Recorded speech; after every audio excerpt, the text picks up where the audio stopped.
Olá, boa noite. Está começando ao vivo para todo o mundo o Paddock GP desta semana, excepcionalmente aqui no canal 2 do Grande Prêmio, para que você possa acompanhar tudo da análise do fim de semana de GP de Mônaco de Fórmula 1 e 500 milhas de Indianápolis da Indy, um com vitória de Max Verstappen, outro com vitória de Joseph Newgarden. Tudo isso será falado nesse programa e eu já peço a sua inscrição, se você ainda não fez, aqui no nosso canal 2 do Grande Prêmio. Dê o seu like, compartilhe o nosso conteúdo, é sempre muito importante, sobretudo hoje, para que cada mais pessoas ouçam e acompanhem, vejam também o nosso programa. Então, aliás, coloque aqui nos comentários desse vídeo de onde você está acompanhando, se você está acompanhando no canal 2, se você está acompanhando uma versão do programa no canal 1, enfim, é sempre legal saber o que você está fazendo e de onde você acompanha. E para começar a atração, eu sou Vitor Martins, tenho o Gabriel Curti, um homem lindo e iluminado, também tenho o Rodrigo Berton e tenho, lamentavelmente, Evelyn Guimarães, que em 3 minutos, nos últimos 3 minutos antes da atração, resolveu ligar a sua metralhadora de impropérios contra mim, e é por isso que nós começaremos o programa só com o Gabriel Curti, para ele trazer a análise do que achou do final de semana de corridas. Olá, Gabriel. Boa noite, Vi, Eve, Bertão, boa noite à nação Paddock, espalhada pelo Brasil, pelo mundo e pelo canal 2 do Grande Prêmio. É importante frisar isso na data de hoje.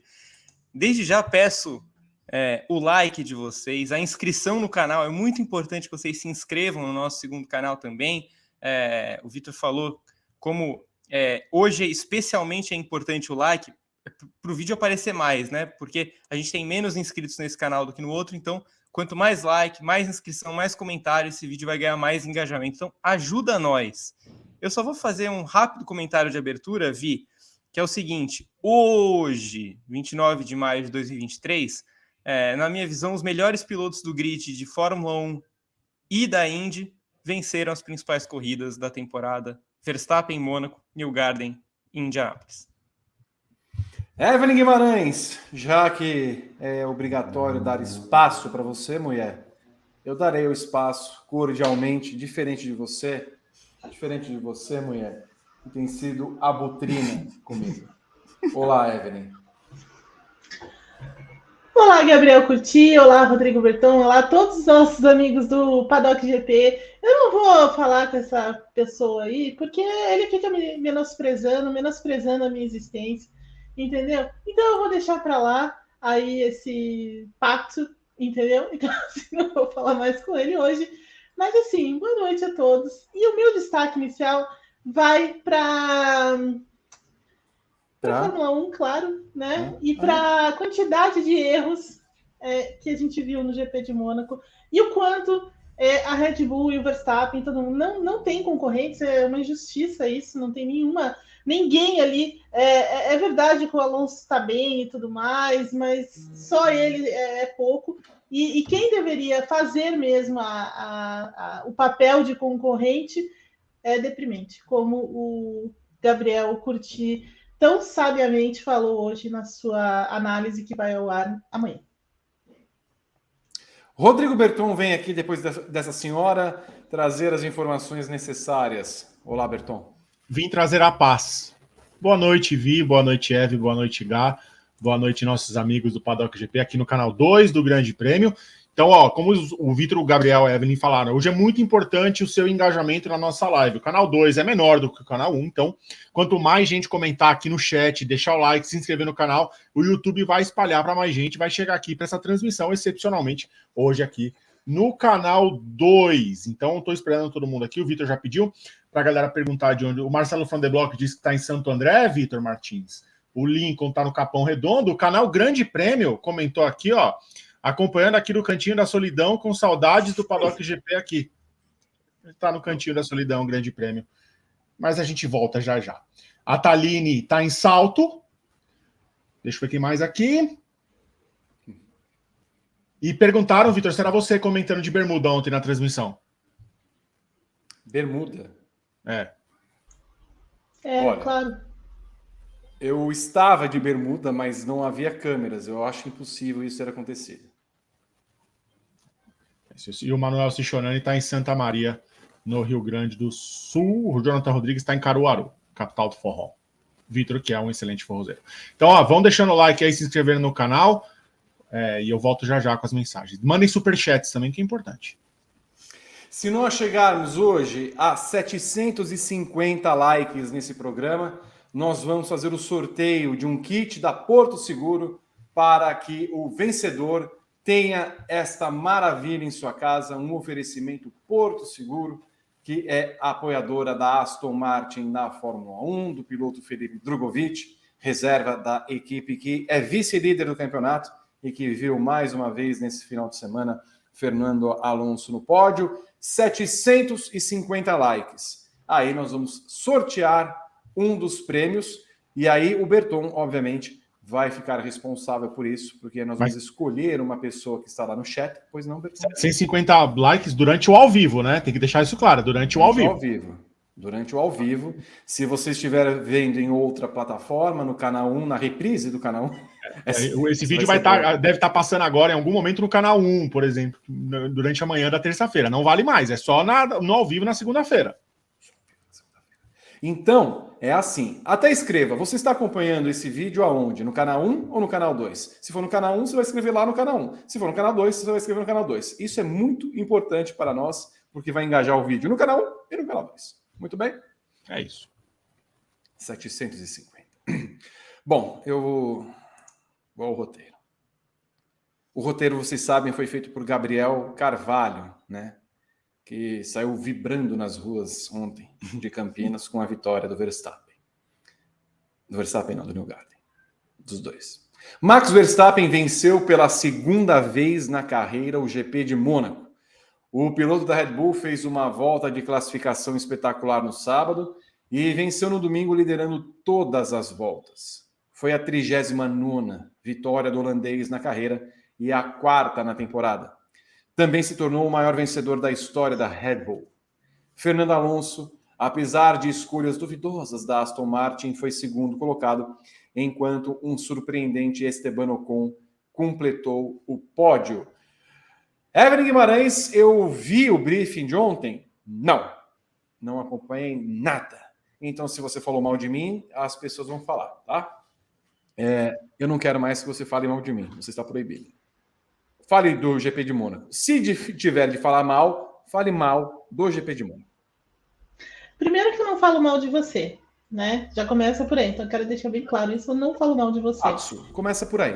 Que mais? Não, mas isso não é falar mal. É simplesmente falar verdade. Eu só falo verdade. Você não fala mal. Mesmo, Salmão. Tá bom, Salmão. Olha, você está me provocando. Todo mundo aqui é testemunha disso. Não tem condição. Não tem condição. Você quer que eu conte para o público, aproveitando que nós estamos... Não, eu não quero nada. Olha... Eu posso contar. Não. Você vai contar o quê? Do excelente trabalho que eu fiz em Indianápolis? Então, não, vou contar do purê de batata com wasabi. Eu vou contar hoje o purê de batata com wasabi. Não, inclusive, eu recomendo o purê de batata com wasabi. É só isso que eu posso falar sobre ele. Assim, se você eu tentei fazer 15 vezes aquele purê. Óbvio Nunca. que você não... E você conseguiu, por algum acaso? Você conseguiu repetir aquele purê? Eu nunca tentei fazer. O com mushroom também é difícil de refazer. Eu tentei. Não. Né, Gá? A gente comeu com mushroom, não com wasabi. Não, mas ele vem ele vem com as duas coisas. Você o por algum prato acaso, original. Você fez, por exemplo, um cheesecake com morango e amoras? Não. Por que nós não largamos o jornalismo? Por que não largamos o jornalismo e não abrimos uma fábrica da Cheesecake Factory aqui? Uma franquia, né? Eu adoraria uma franquia do restaurante aqui, sinceramente, eu adoraria. Eu acho que a gente faria muito sucesso, inclusive. Entendeu? Mais que o jornalismo. Mas, assim, voltando ao nosso assunto, né? Vamos depois da sua provocação, vamos começar aqui. Evelyn, eu tenho uma questão muito, muito importante. Estou intrigado, inclusive. Eu queria saber de você. o que falar do GP de Mônaco? O que é amar? Bom, o que amar é isso é uma coisa que você tem que fazer, porque eu não vou roubar a sua cena. Né? Eu sou generosa, não vou fazer isso. Isso é uma coisa para você fazer com a mão no peito, aquela coisa toda. Mas, sobre o GP de Mônaco, o que a gente pode dizer é o quanto a concorrência, né? Então, eu vou voltar ao meu comentário inicial, porque o que me irritou demais no GP de Mônaco foi o quanto a concorrência da Red Bull e dentro, assim, do Verstappen, né? Porque o Pérez também, assim, francamente, né? Mas é ruim, né? É pobre. Sabe, são muitos erros, assim. Então você começa com e o único que pode ser tirado desse balaio aí é o Alonso, né? Porque ele ainda tentou fazer aquilo que dava dentro das condições. É claro que foi um risco que ele tomou e tudo mais, e isso pode acontecer, mas ele depende da equipe, né? E a equipe faltou. Obrigada. E a equipe faltou no momento em que ele mais precisou, né? Então, assim, a Aston Martin ainda não está pronta para enfrentar a Red Bull, ela vai depender 100% do Alonso e dos acertos que o Alonso fizer. Isso é muito ruim. Além disso, ela tem um arremedo de piloto, né? Que é o Lance Stroll, que ontem eu acho que ele só não caiu no mar, né? O resto ele fez tudo na pista ontem, então... Poderia, né? Sim. Que mais? A Ferrari, bom, a Fê é um caso sério. A Fê é um caso sério, ela tá perdidaça, ela não sabe o que ela tá fazendo mais. Né? A Mercedes ainda tá engatinhando, mas eu coloco ela no balaio porque ela insistiu num erro, né? E agora tá pagando alto por isso. Então, assim, essa concorrência, e é uma pena que isso não exista, porque a gente viu uma classificação absurda no sábado e entende que a Fórmula 1 não precisa de coisas muito mirabolantes para ter situações como aquela. Basta ter um equilíbrio também de forças, coisa que a gente não tem pela incompetência desses times grandes aí. Então, isso me frustrou demais com esse final de semana. E sobre o GP de Mônaco, olha, quando nem a chuva ajuda, aí é difícil, né? Então, assim, choveu na prova, foi um salseiro danado, mas não mudou o vencedor, não mudou o pódio, né? Que foram os caras que largaram nas 3 primeiras posições. Então, assim, isso também tirou um pouco do brilho que a prova poderia ter quando começou a desabar a água em Monte Carlo, né? Então, assim, a prova foi muito frustrante no fim das contas. Foi divertida pelo salseiro, mas frustrante em termos de ação, de você ter acertos, né, de você ter equipes assertivas e aproveitando aquele momento. Então, foi uma sequência de bobagens, assim, e os únicos que a gente pode tirar aí é o próprio Verstappen, que ainda deu uma bitoquinha no muro, mas ok, ele estava numa situação muito difícil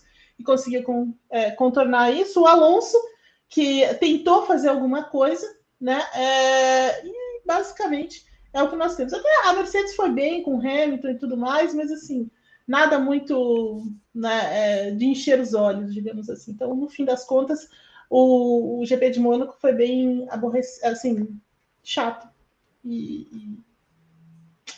aborrecente.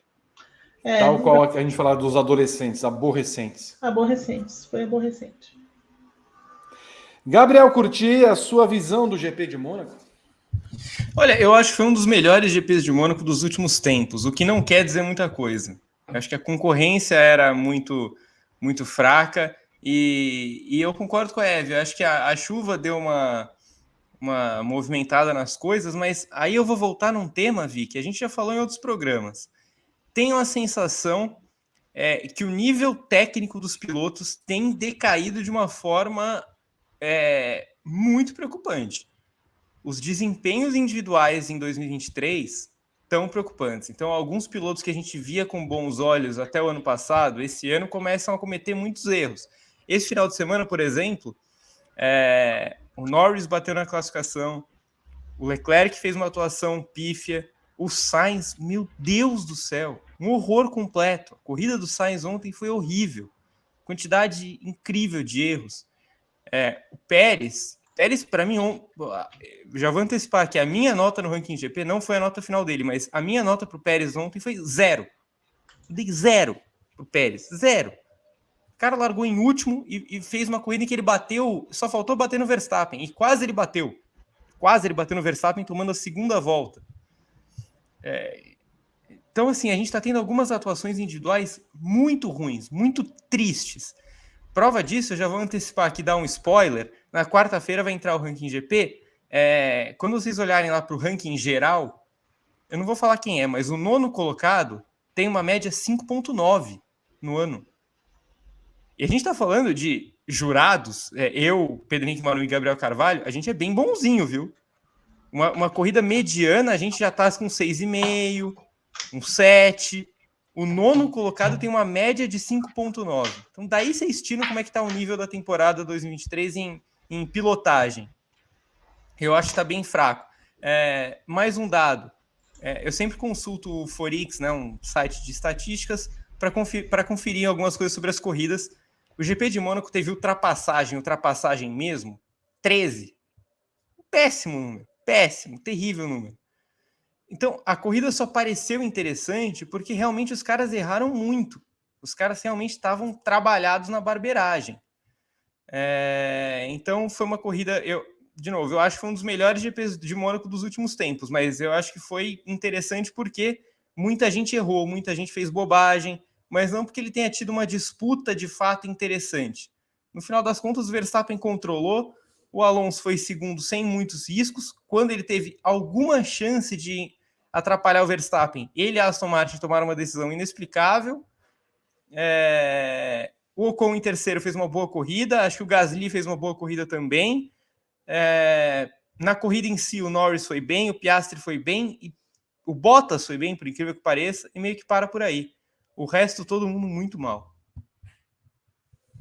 Olha, eu faço das palavras do Gabriel as minhas, porque estamos falando já desde a gente deu 3 corridas de cucharra e as outras 3 corridas realmente mostram o assombro que é o desempenho dos pilotos, em sua grande maioria, na temporada.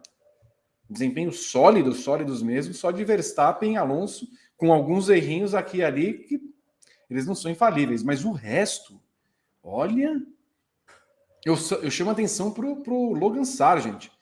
A gente começou o ano falando do Sargent, não, ele é melhor que o Latifi, hoje eu acho que ele é pior que o Latifi.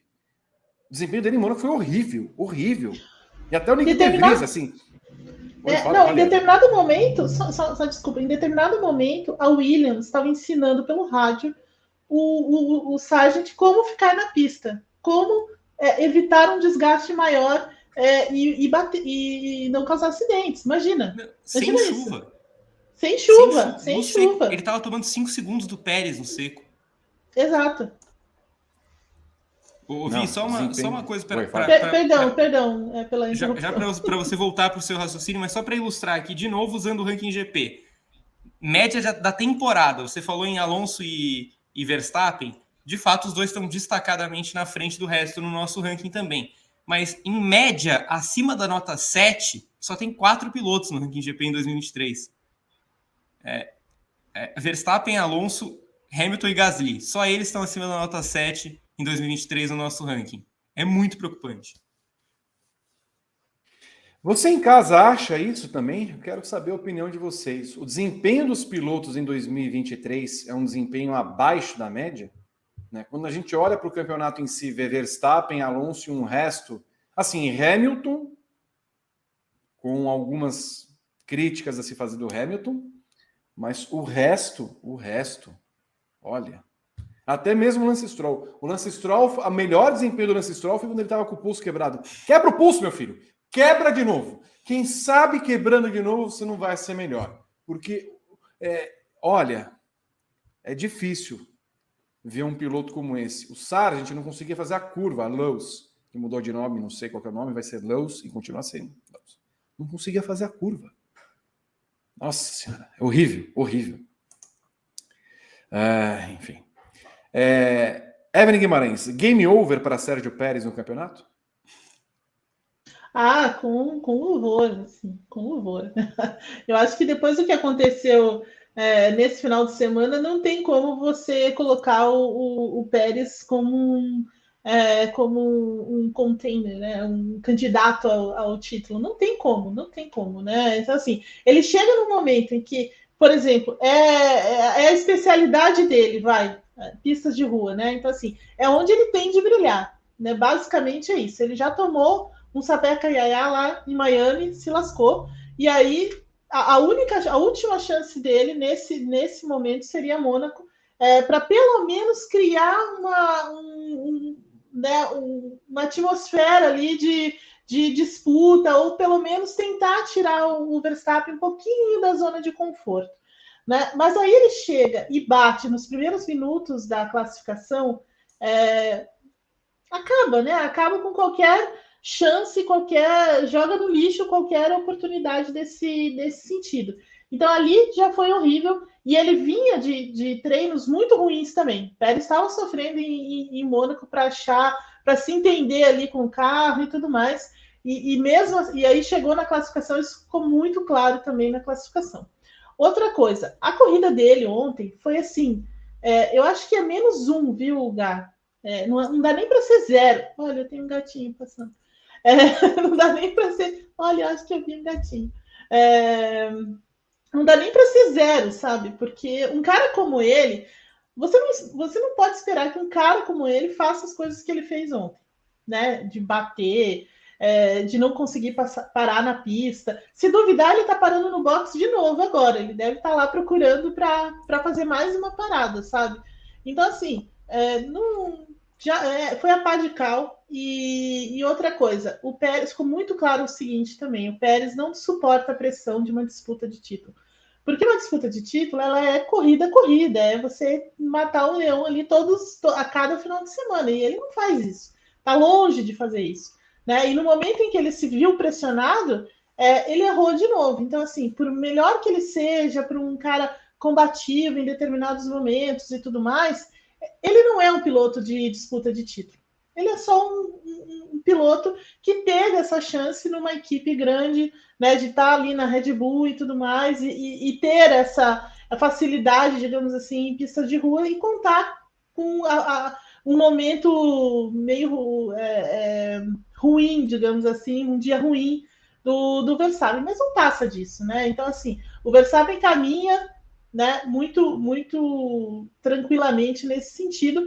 E aí, o retrato maior dessa situação do Pérez é que o Alonso está encostando nele, né? Então, assim, a fotografia do Alonso perto do Pérez mostra bem o quanto esse campeonato já era para ele. Se é que um dia esteve nas mãos dele. Gabriel Curti, que falar do game over, eu imagino que você também tem essa opinião, né? O Pérez não tem nenhuma chance. Assim, eu nunca confiei no Pérez, mas eu pelo menos esperava que ele pudesse ao menos alongar essa sensação de disputa, né? Essa falsa expectativa de ter um campeonato. Eu achava de verdade que o Pérez poderia virar maio pertinho do Verstappen, disputando de verdade, né? Até porque teve uma corrida em circuito permanente cancelada, né? Então era uma chance para o Pérez. Tinha Miami, tinha Mônaco, 2 pistas de rua. Teoricamente, ele é o especialista em pistas de rua. E ele foi mal em Miami, ao meu ver, porque ele largou trocentas posições na frente do Verstappen e acabou atrás numa pista de rua. E acabou atrás com louvor, assim, né? O Verstappen sempre esteve muito perto do Pérez, mesmo largando lá atrás. Em Mônaco foi uma das piores performances da carreira do Pérez. Eu acho que dá para a gente dizer isso com alguma tranquilidade. Fez a besteira na classificação, bateu. Aí na corrida ele adotou aquela estratégia, justamente a estratégia que o Vitor Martins tinha dito para ele adotar, e era uma boa estratégia, de fato. Era uma boa estratégia. Com outro piloto ali, talvez desse certo. Ele foi para o box logo cedo e aí apostou no stint único, né? Se não chovesse, ele iria até o final com aqueles pneus que ele colocou na segunda volta. O problema é que ele não conseguia passar ninguém. E aí, quando ele começou a tentar passar na marra, ele começou a bater em todo mundo e bater no muro também. E ele tomou 2 voltas do Verstappen, né? Constrangimento completo, né? Como é que você vai falar que um piloto em condições normais, sem ter o carro avariado, sem ter uma quebra de motor, sem ter qualquer coisa, condições normais, você toma 2 voltas do companheiro de equipe e você continua vivo na disputa pelo título, para mim é um golpe que seria difícil para qualquer um se recuperar. Para o Pérez, impossível. Gostei que o pessoal está afiado hoje. Corrida decepcionou por causa da estratégia da Aston Martin, Evelyn Guimarães? Então, o erro ali da Aston Martin na combinação com o Alonso, de fato tirou a expectativa, jogou um balde de água fria em todo mundo, porque era o que se esperava, né? Então ele tinha a chance ali de tentar surpreender e voltar com os pneus intermediários já imediatamente, mas ele achou que não, que ainda dá, né? A pista estava molhada só em algumas partes e no fim das contas acabou desabando água ali. E isso tirou bastante da expectativa dessa corrida. Mas eu acho que foi só isso, sabe? Eu acho que não foi só isso que tirou que fez com que a corrida fosse decepcionante. Eu acho que muita coisa fez com que a corrida fosse decepcionante, né?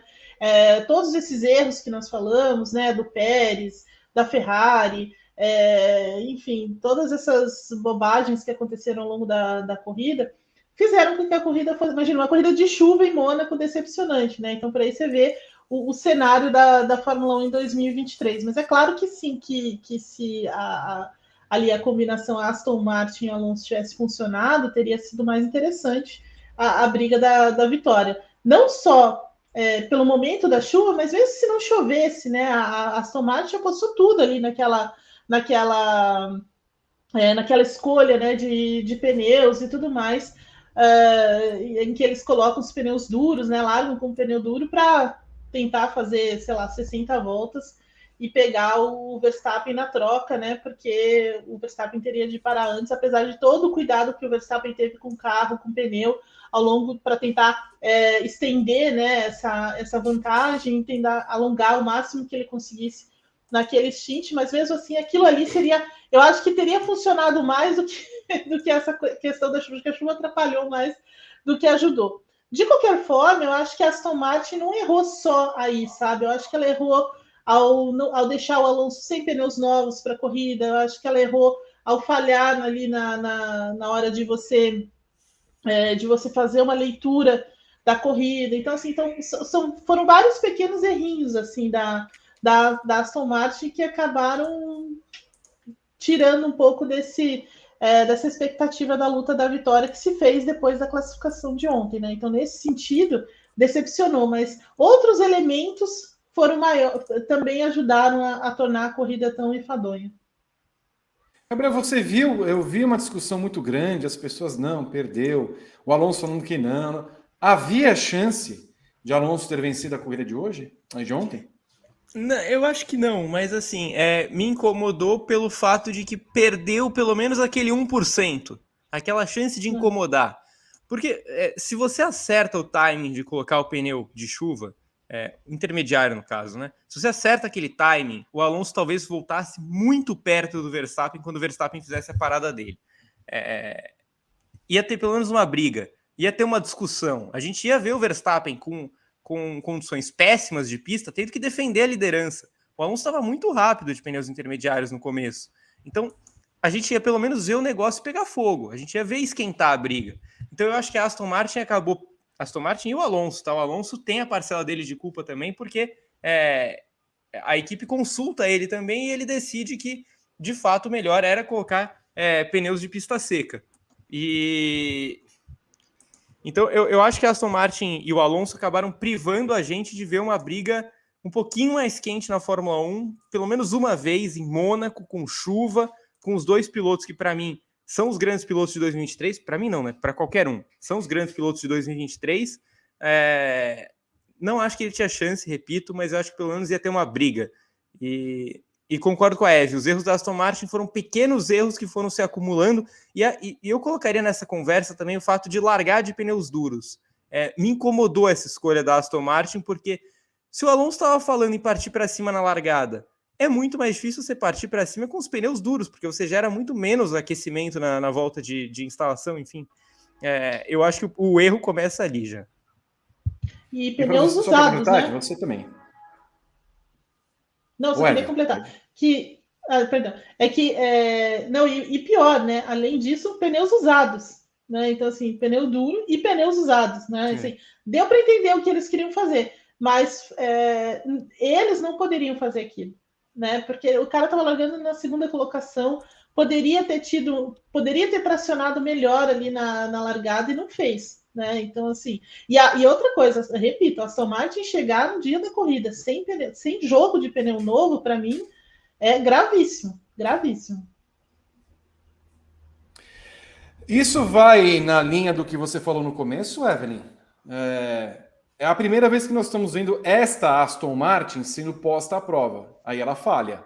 Ou seja, quando se esperava alguma decisão correta da equipe, que ela podia ter algum incentivo, algum ímpeto para brigar pela vitória, ela toma a decisão basicamente errada. Então, porque assim, isso que o Gá falou agora, ele tá certo, porque a Aston Martin, ela, digamos assim, ela deixou a leitura da corrida de lado e acreditou 100% no Alonso, né? Então, assim, o Alonso disse, olha, pneus intermediários, porque só chove em 2 trechos, basicamente, da pista, e a gente pode ter uma vantagem nesse sentido. Mas a equipe, ela tá lá e ela tá vendo o todo, ela tá vendo a corrida pela televisão, ela tem toda a informação que o Alonso não tem, né? Então é nesse momento que o engenheiro tem que chegar, o cara do pit wall tem que chegar e falar assim, não, tá chovendo em outros momentos, a gente tem que colocar o pneu intermediário, é o melhor, sabe? Então assim, e aí você percebe a falta de costume. Na verdade é isso. Então, assim, a Aston Martin, ela briga por pódio. O pódio é o objetivo dela. Então, assim, todas as decisões são conservadoras nesse sentido para conseguir esse pódio, né? Então, no momento em que ela se viu ali, de repente, brigando pela vitória, ela não está acostumada com aquilo, então ela recuou.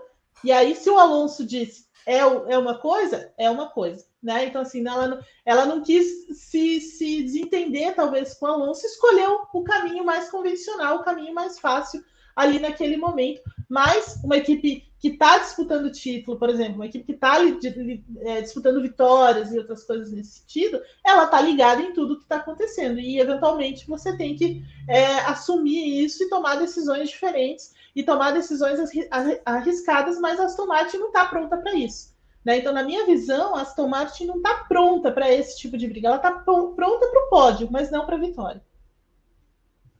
Muito bem. Rodrigo Berton, você também tem essa visão, só para saber sua opinião. A Aston Martin, do seu Alonsinho, tinha chance de vencer? Ela tinha chance de incomodar mais o Verstappen do que vencer. Eu acho que se ela troca para pneus intermediários, o Alonso volta à frente do Verstappen, porque o Verstappen tinha passado pelos boxes e o Alonso entrou. Então, o Verstappen ainda precisaria dar uma volta em condições de pista com pneu slick e o Alonso já ia estar com o pneu para a pista adequada. Ele ia conseguir tirar a vantagem ali, talvez até botar à frente do holandês. O que aconteceria depois, aí não dá para imaginar. Mas a Aston Martin deixou escapar. Conservou, foi conservadora, pensou demais num resultado que estava garantido e jogou fora uma possível vitória. Assim, eu posso só dar uma opinião levemente divergente? Levemente. Eu concordo plenamente no sentido de que eu acho que ficou grande demais para a Aston Martin, que a Eve falou, que a Aston Martin não está pronta. Eu tenho a mesma visão. Eu acho que ficou grande demais. O brigar por vitória era grande demais para ela, não está pronta ainda. Mas, por outro lado, eu discordo um pouco quando o Bertão fala em ter tido uma escolha conservadora. Eu não acho que eles foram conservadores. Eu acho que foi justamente o contrário. O Alonso tentou dar o pulo do gato, colocando pneus médios, apostando que a chuva ia parar. Então, na minha visão, eles foram o oposto do conservador, sabe?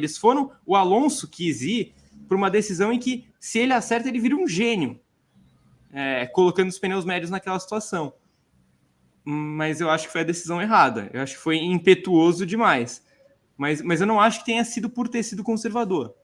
Eu acho que foi por tentar dar o pulo do gato em um momento errado, quando o pulo do gato, entre aspas, era só fazer o simples.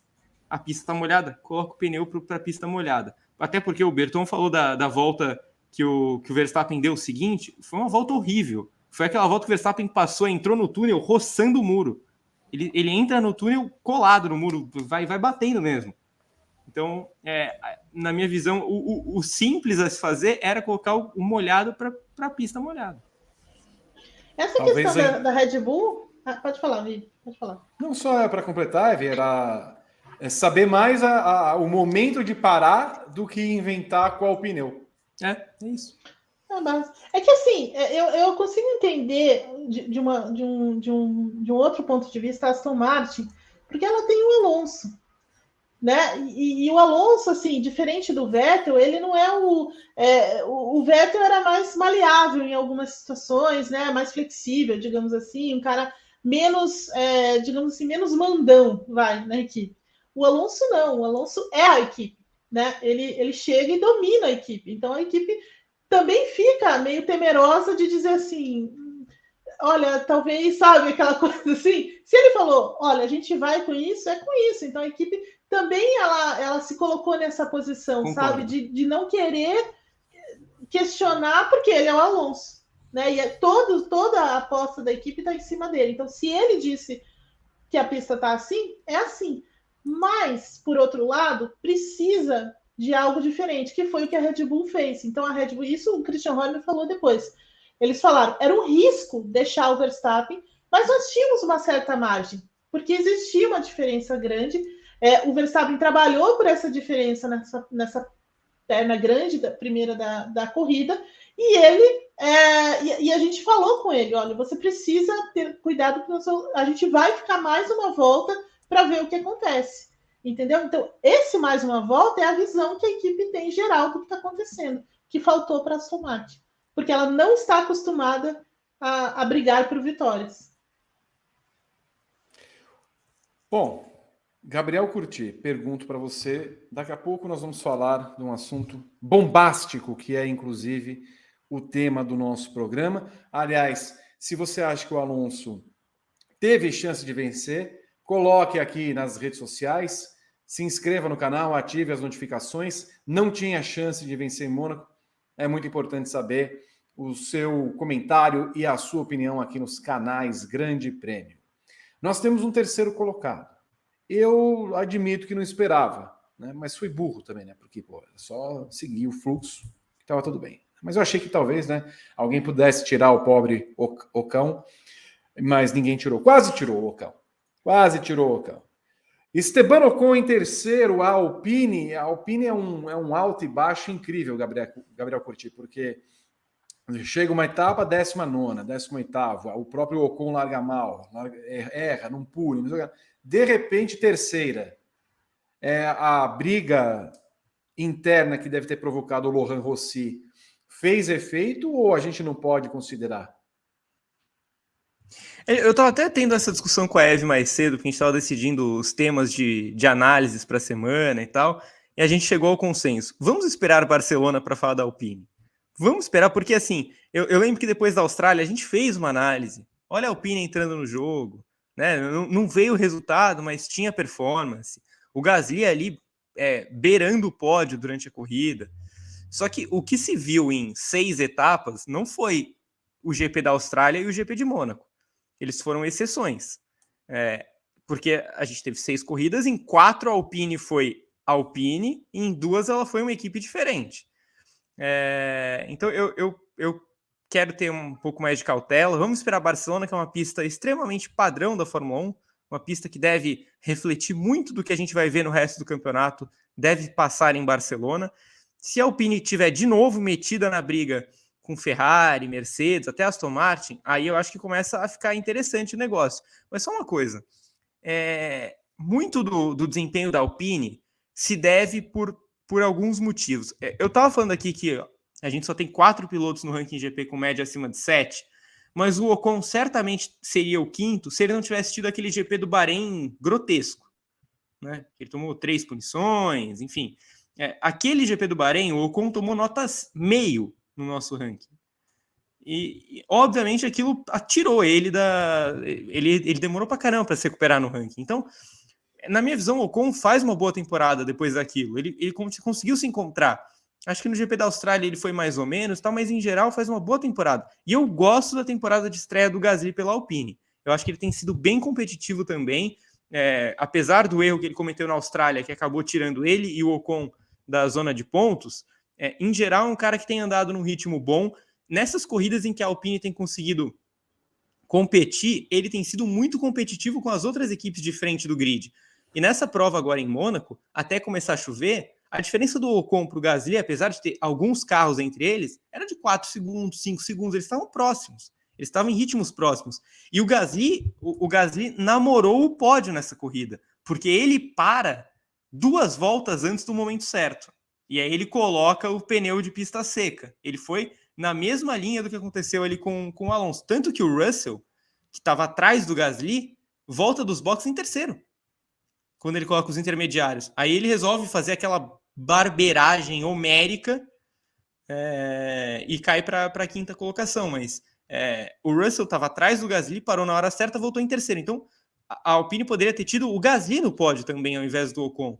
Então eu vejo os dois pilotos andando em ritmos parecidos, em níveis parecidos, bons.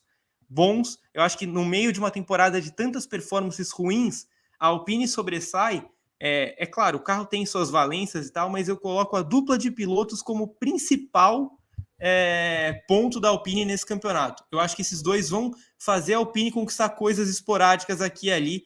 Não confio na Alpine numa briga com esses outros times de ponta, mas para momentos como esse que teve o Ocon em Mônaco, eu acho que ela vai ter. Ela tem 2 bons pilotos em meio a um mundaréu de gente que não vive boa fase. Então, pode acontecer do Pérez ter um dia igual ontem, do Stroll ter um dia igual ontem, do Sainz ter um dia igual ontem, o Leclerc tem um fim de semana igual ele teve, o Russell tem um final de semana abaixo também. Isso tudo acontecendo abre margem para chegar quem tem um carro decente e está guiando bem.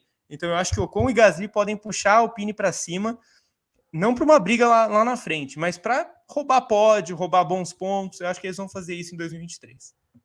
Foi bom, feliz e contente você ficou ao ver Esteban Ocon no pódio, Evelyn Guimarães?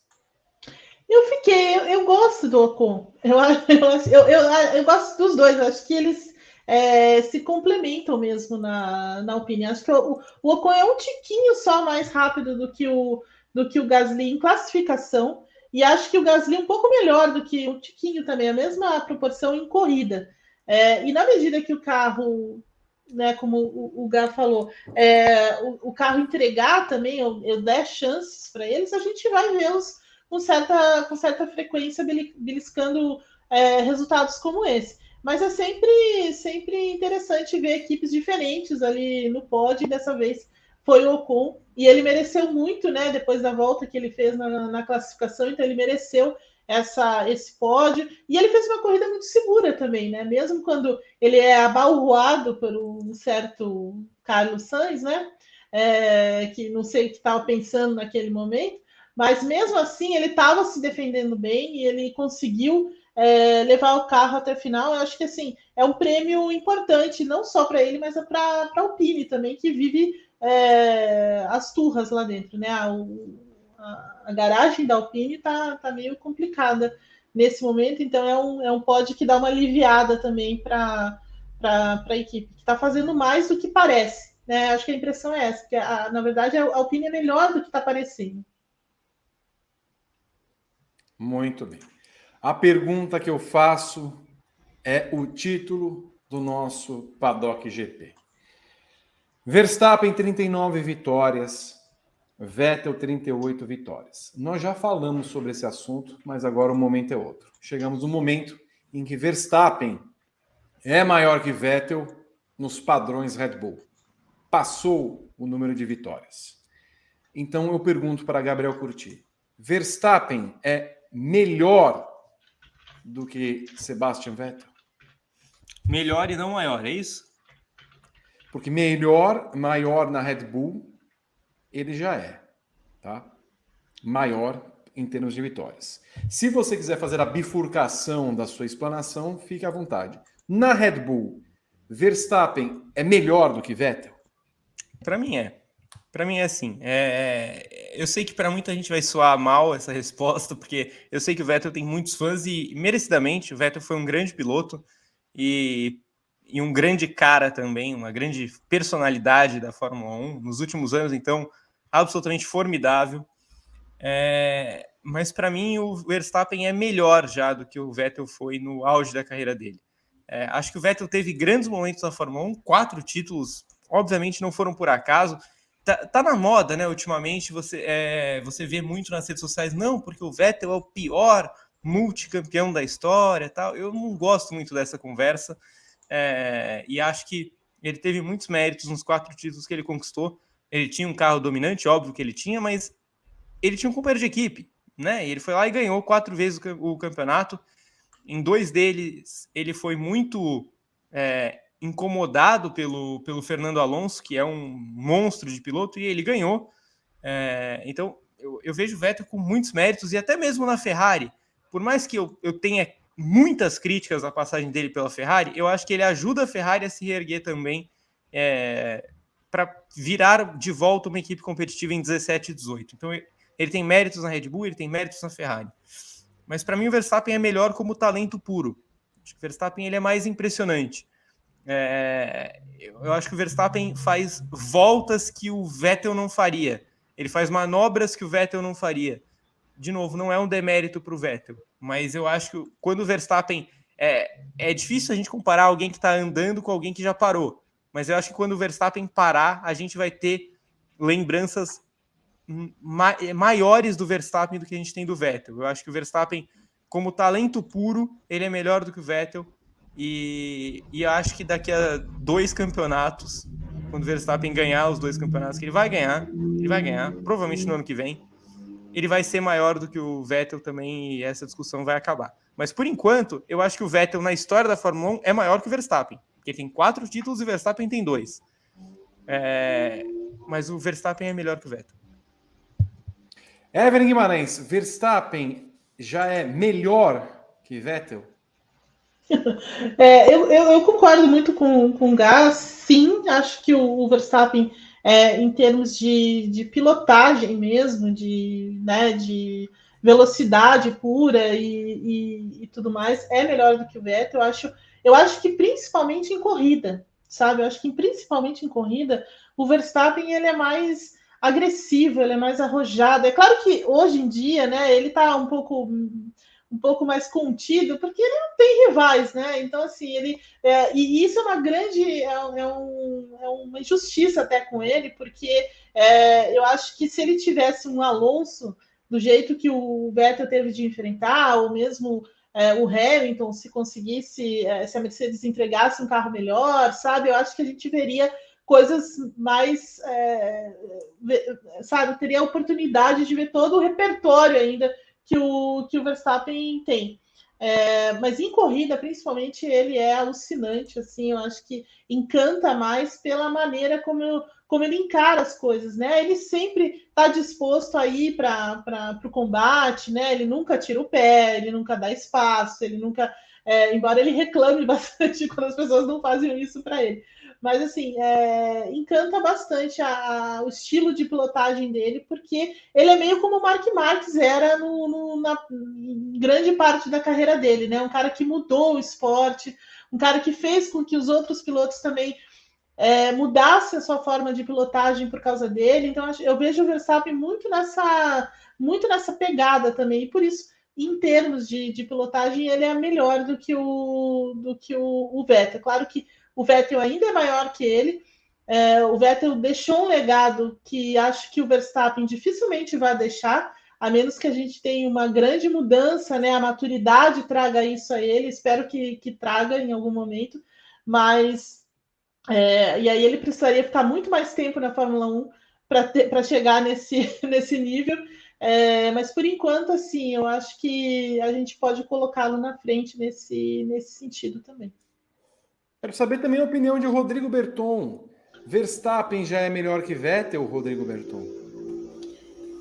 Eu concordo com o que o Gá disse, que eu acho que o Verstappen é o maior piloto da Red Bull, o melhor piloto que já passou pela Red Bull, mas pela Fórmula 1 o Vettel ainda é maior, até pela carreira que o Vettel teve. O Vettel Ele tem uma história toda, um arco todo de história construído na Fórmula 1, com começo, meio e fim. O Verstappen ainda... Não sei se o Verstappen está no meio da carreira dele ainda. Então, é difícil comparar as histórias, quando um já tem um arco fechado e o outro não. Mas para a Red Bull, no nível de pilotagem, de dominância, eu acho que o título do Verstappen de 2021 em cima do Hamilton, ele é mais impactante do que um título do Vettel, um dos 4 títulos do Vettel. Então, a gente vai lembrar mais da disputa do Verstappen com o Hamilton do que um título do Vettel como grande disputa por um título da Fórmula 1. Então eu acho que por esse motivo, pela Red Bull, o Verstappen já é maior e melhor. Sabe o que é doido? Sim. Hoje nas redes sociais eu estava vendo, tem muita gente que detesta o Verstappen e ama o Vettel, enfim, às vezes as pessoas fazem as duas coisas juntos, amo o Vettel e detesto o Verstappen. E eu vi muita gente respondendo tweets que falavam, informavam que o Verstappen tinha passado o Vettel e tal, falando, não, mas é muito fácil quando você tem o melhor carro por 3 anos consecutivos. Difícil era no tempo do Vettel, que ele teve que ganhar 4 títulos disputando com todo mundo. Eu fiquei tipo, que as pessoas estão reescrevendo a história, né? A Red Bull era dominante por 4 anos quando o Vettel foi campeão e seria um absurdo o Vettel ter perdido um dos títulos para o Alonso. A verdade é essa. Sim, ele foi realmente tetracampeão, tem seus méritos, mas ele tinha um carro dominante. Obviamente, teve um começo de temporada louco, que várias equipes venceram, sim, mas a partir do meio do ano, a Red Bull vira uma equipe dominante. Ela vira uma equipe dominante. E o Verstappen, eu discordo também que ele teve o carro dominante por 3 anos. Eu não acho que a Red Bull era dominante nem em 2021 e nem na primeira metade de 22. Em 23, sim, não há a menor discussão. Mas até a metade de 22, a Ferrari tinha um carro tão bom quanto o da Red Bull, ou quase igual, no mínimo. Em 21, a Mercedes e a Red Bull ficaram trocando socos o ano inteiro. Então, acho que as pessoas estão querendo reescrever a história demais já. E esse domínio da Red Bull na era do Vettel, ele começa naquele ano da Brown GP. A segunda metade da temporada, temporada, a Red Bull já cresceu absurdamente e perigou a Brown perder aquele título. Você em casa acha que Verstappen já é melhor que Vettel, seja na Red Bull ou por toda a Fórmula 1?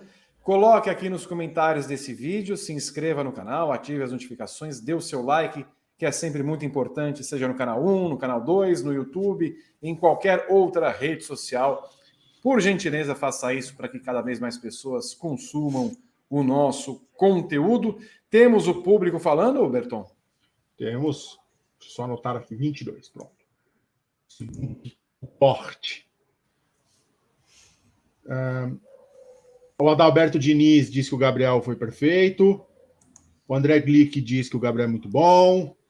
Gabriel Salvador. Graças. Verstappen pode ser comparado ao nível de Senna e Prost?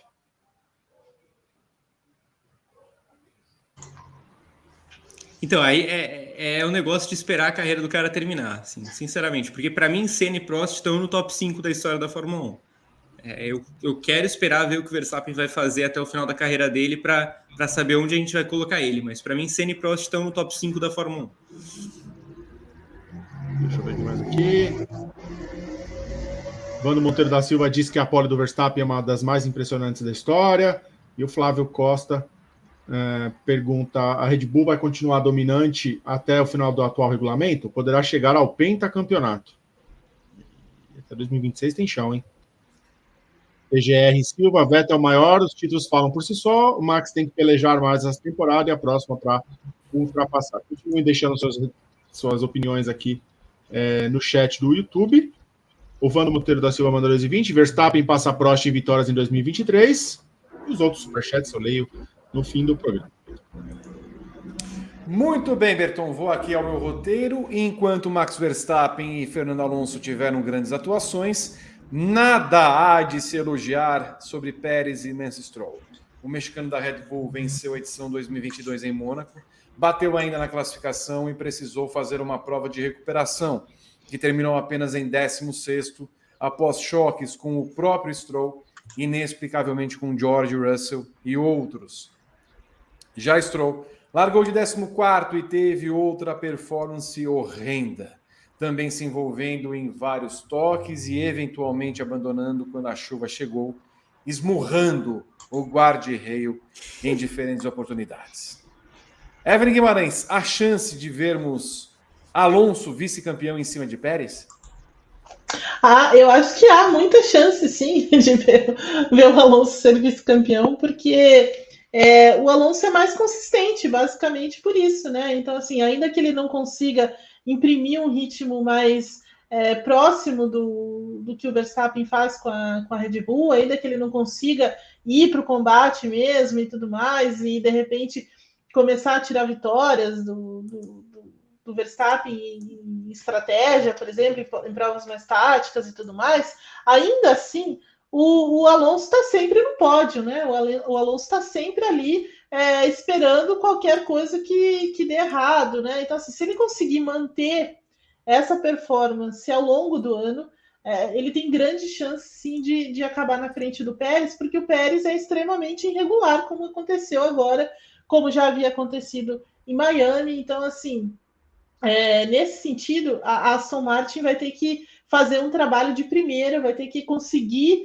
evoluir esse carro, desenvolver e trazer coisas novas, eficazes e tudo mais, ser muito acertar nessas novidades, entregar sempre para o Alonso um carro capaz de fazer com que ele consiga esses pódios e tudo mais. Se o carro for dessa natureza, o Alonso vai entregar e sempre vai entregar mais do que o Pérez, porque o Alonso, claro, ele tem pouquíssimos, né, pontos fracos, se é que ele tem, né? Então, assim, o cara, como o Gá definiu bem, é um monstro de um piloto, então, assim, não tenho o que tirar nesse sentido. Então, na medida em que a Aston Martin entregue um carro competitivo, o Alonso vai roubar esse vice-campeonato do Pérez.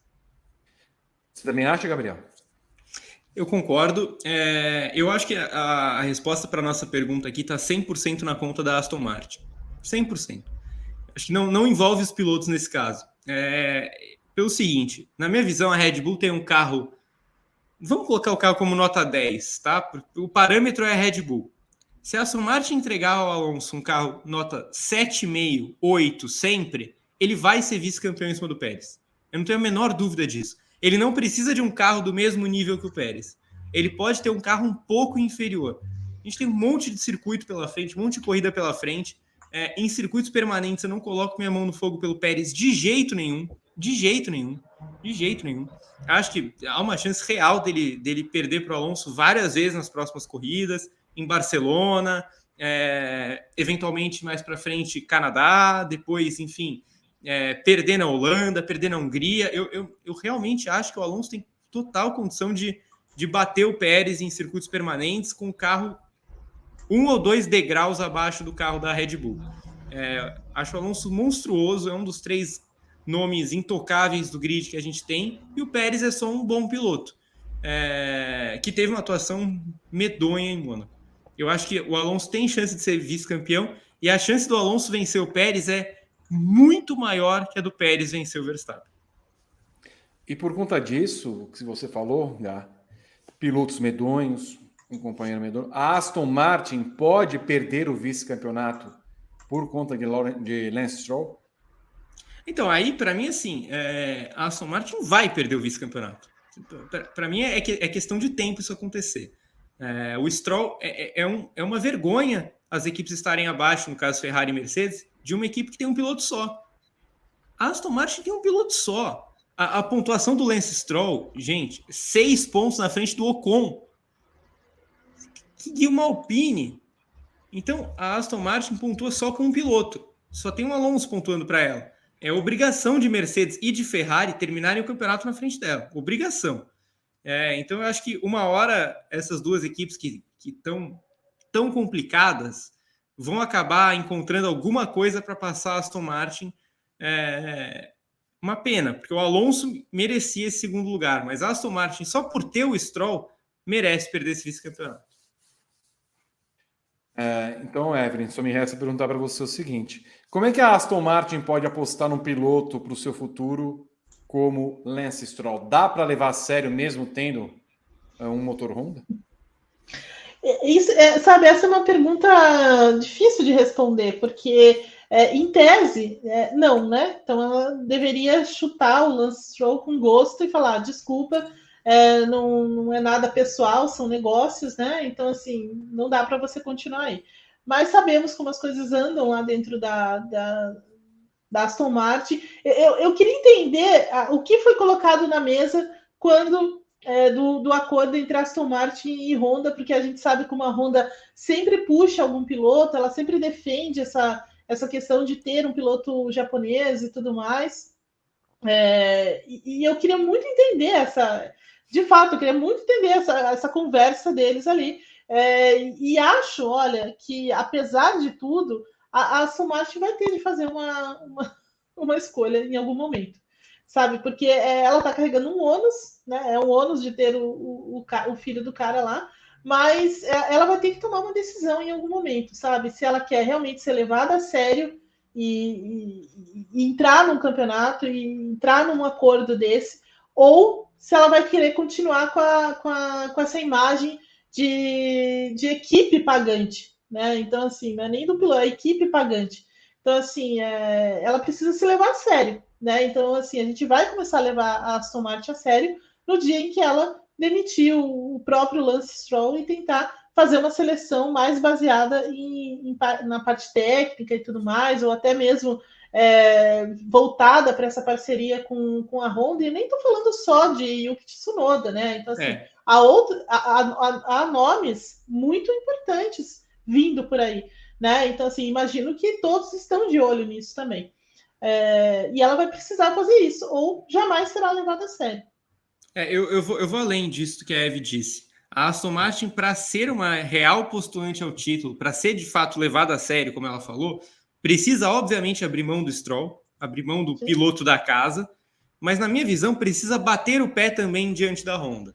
Porque se você trocar o Lance Stroll pelo Yuki Tsunoda, para mim, beleza, pode dar uma melhoradinha, porque hoje o Tsunoda está um pouco melhor que o Stroll, mas não é o upgrade que a Aston Martin precisa para disputar um título. Não é. Então a Aston Martin precisa sim abrir mão do Stroll, mas precisa também bater o pé, chegar para a Honda e falar assim, eu sei que vocês estão querendo colocar o Tsunoda aí, mas a gente vai colocar o piloto, a gente vai escolher o piloto.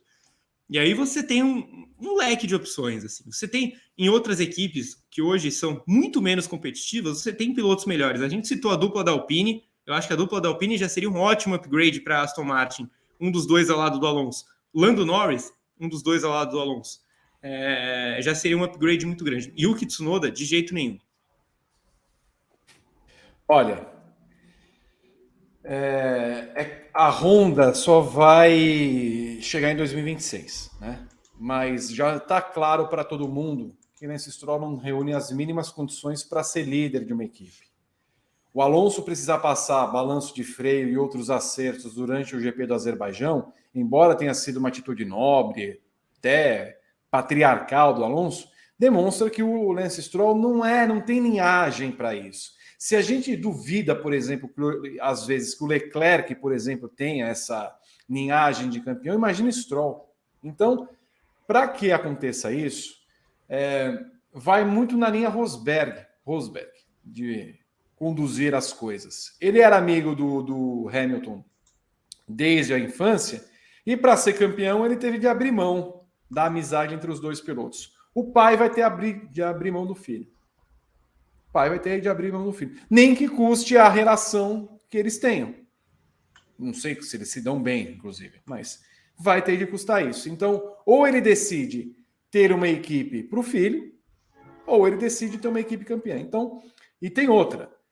Esse terreno precisa ser preparado e essa ruptura não pode ser com data marcada 2025.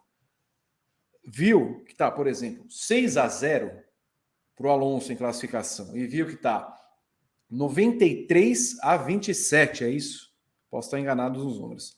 Mas que esteja 93-27 no campeonato. Não dá para contar com Lance Stroll. Então, a ruptura para todo mundo seria válida no final desse ano. Porque a Aston Martin só será campeã se o pai enxotar o filho já para 2024. Procura um rumo, nós vamos ajeitar a casa em 2 anos, e aí quando vier a Honda, a gente já vai ter uma casa pronta com 2 pilotos. E aí você procura o seu rumo em outra equipe, em outra escuderia mesmo que eu queira, se quer que eu ajude financeiramente, eu pago, quer ir para a Indy, vai. Mas já é bom ter agora, chegar, conversar, falar assim, filho, você teve oportunidade, você está com o Alonso aqui, mas você vai tomar 22-0 em classificação no ano, e você vai ter 20% dos pontos da equipe, enquanto o Alonso tem 80%, e nós estamos falando em renovar com o Alonso para 2026, e você vai estar aí com a sua sobrancelha me irritando. Então, cai fora já para 2024, busca o seu rumo, que não dá mais certo. Algo mais sobre o assunto? Só uma coisa, você falou 93-27, é isso mesmo? Tem outro dado alarmante. 5 pódios a 1 para Aston Martin em cima da Mercedes. 1 ponto separa as duas equipes. Exatamente. Não, assim, não tem o que fazer. E outra, ele pode voltar para o Williams, porque se a Williams se contenta com o Logan Sargent, ela vai se contentar com o Lance Stroll. E mais uma graninha. É um upgrade. Então. Entendeu? Então não faz sentido também você, sabe, ter todo esse milindre. É saber o que você quer. Você quer ser campeão do mundo? Você quer fazer as coisas acontecerem? Então tem uma coisa a se fazer aí e tem que chutar o rapaz mesmo. Ouvi. E nem em caso só de pontuação ou polis, se numa situação de que precisa vencer uma corrida, como aconteceu com o Ocon vencendo aquela prova, que o Alonso basicamente... o Alonso tem uma porcentagem enorme na vitória do Ocon daquela, quando ele segura o Hamilton, atrasando o Hamilton e chegar nele naquela vitória. Se o Alonso precisa disso do companheiro de equipe, ele não vai ter.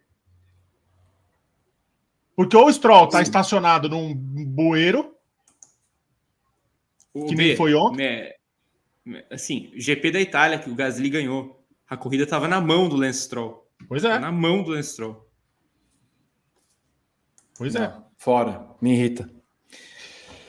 Ah, Ferrari. Pô, me irrita, eu já venho.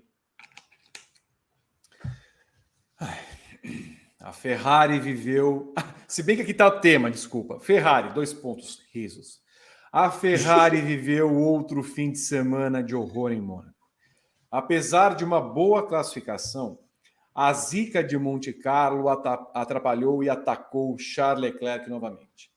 O piloto bloqueou Lando Norris no túnel e largou no 6º lugar em vez do 3º. Daí foi a internet colocar no gifzinho. Tá tudo bem? Por favor, vai. Vocês viram isso? Além disso, tomou nó tático da Mercedes na corrida e fechou na mesma posição de largada. Carlos Sainz, por incrível que pareça, teve um dia pior. Largando de 4º, tocou Esteban Ocon ainda nas voltas iniciais e posteriormente rodou quando a chuva começou, vítima também das más escolhas da Ferrari. Foi 8º.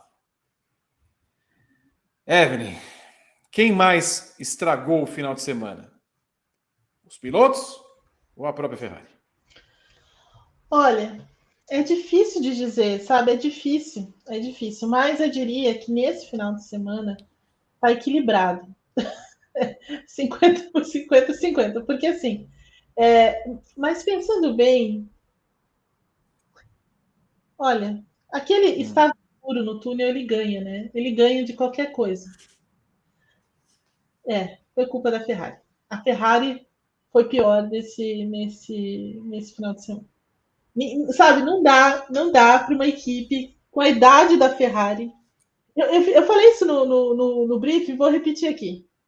Eu fico imaginando o Ross Brown, o Jean Todt, o Rory Byrne, sei lá, olhando essas corridas da Ferrari, pensando o que foi que aconteceu? O que é isso? Sabe? Porque assim, eles não acertam estratégia. Eles não estão prestando atenção no que está acontecendo na pista. Vem com... Olha, estava escuro no túnel, sabe? É uma chacota. A Ferrari virou uma chacota. Né? Ela virou uma chacota. Porque não é possível que uma equipe do tamanho da Ferrari chegue na frente do comissário e diga que a situação não estava muito clara porque o túnel era muito escuro. E por isso ninguém avisou o Leclerc que vinha o Lando Norris atrás dele e volta rápida. Na classificação, no momento mais importante do sábado. Entende? Então, assim, não tem explicação para a Ferrari. Não tem explicação. E eu tenho outra tese que eu comecei a defender ontem. A Ferrari está enlouquecendo os pilotos. Entendeu? Ela enlouqueceu. Ela está enlouquecendo os caras. Eles não Por quê? Eles não têm paz lá dentro. Alô? Carlos? Tudo bem com você? Ó, vamos entrar. Tá bom? Beleza. Não! Fica! Fora! Porra, aí o cara já é Pinel.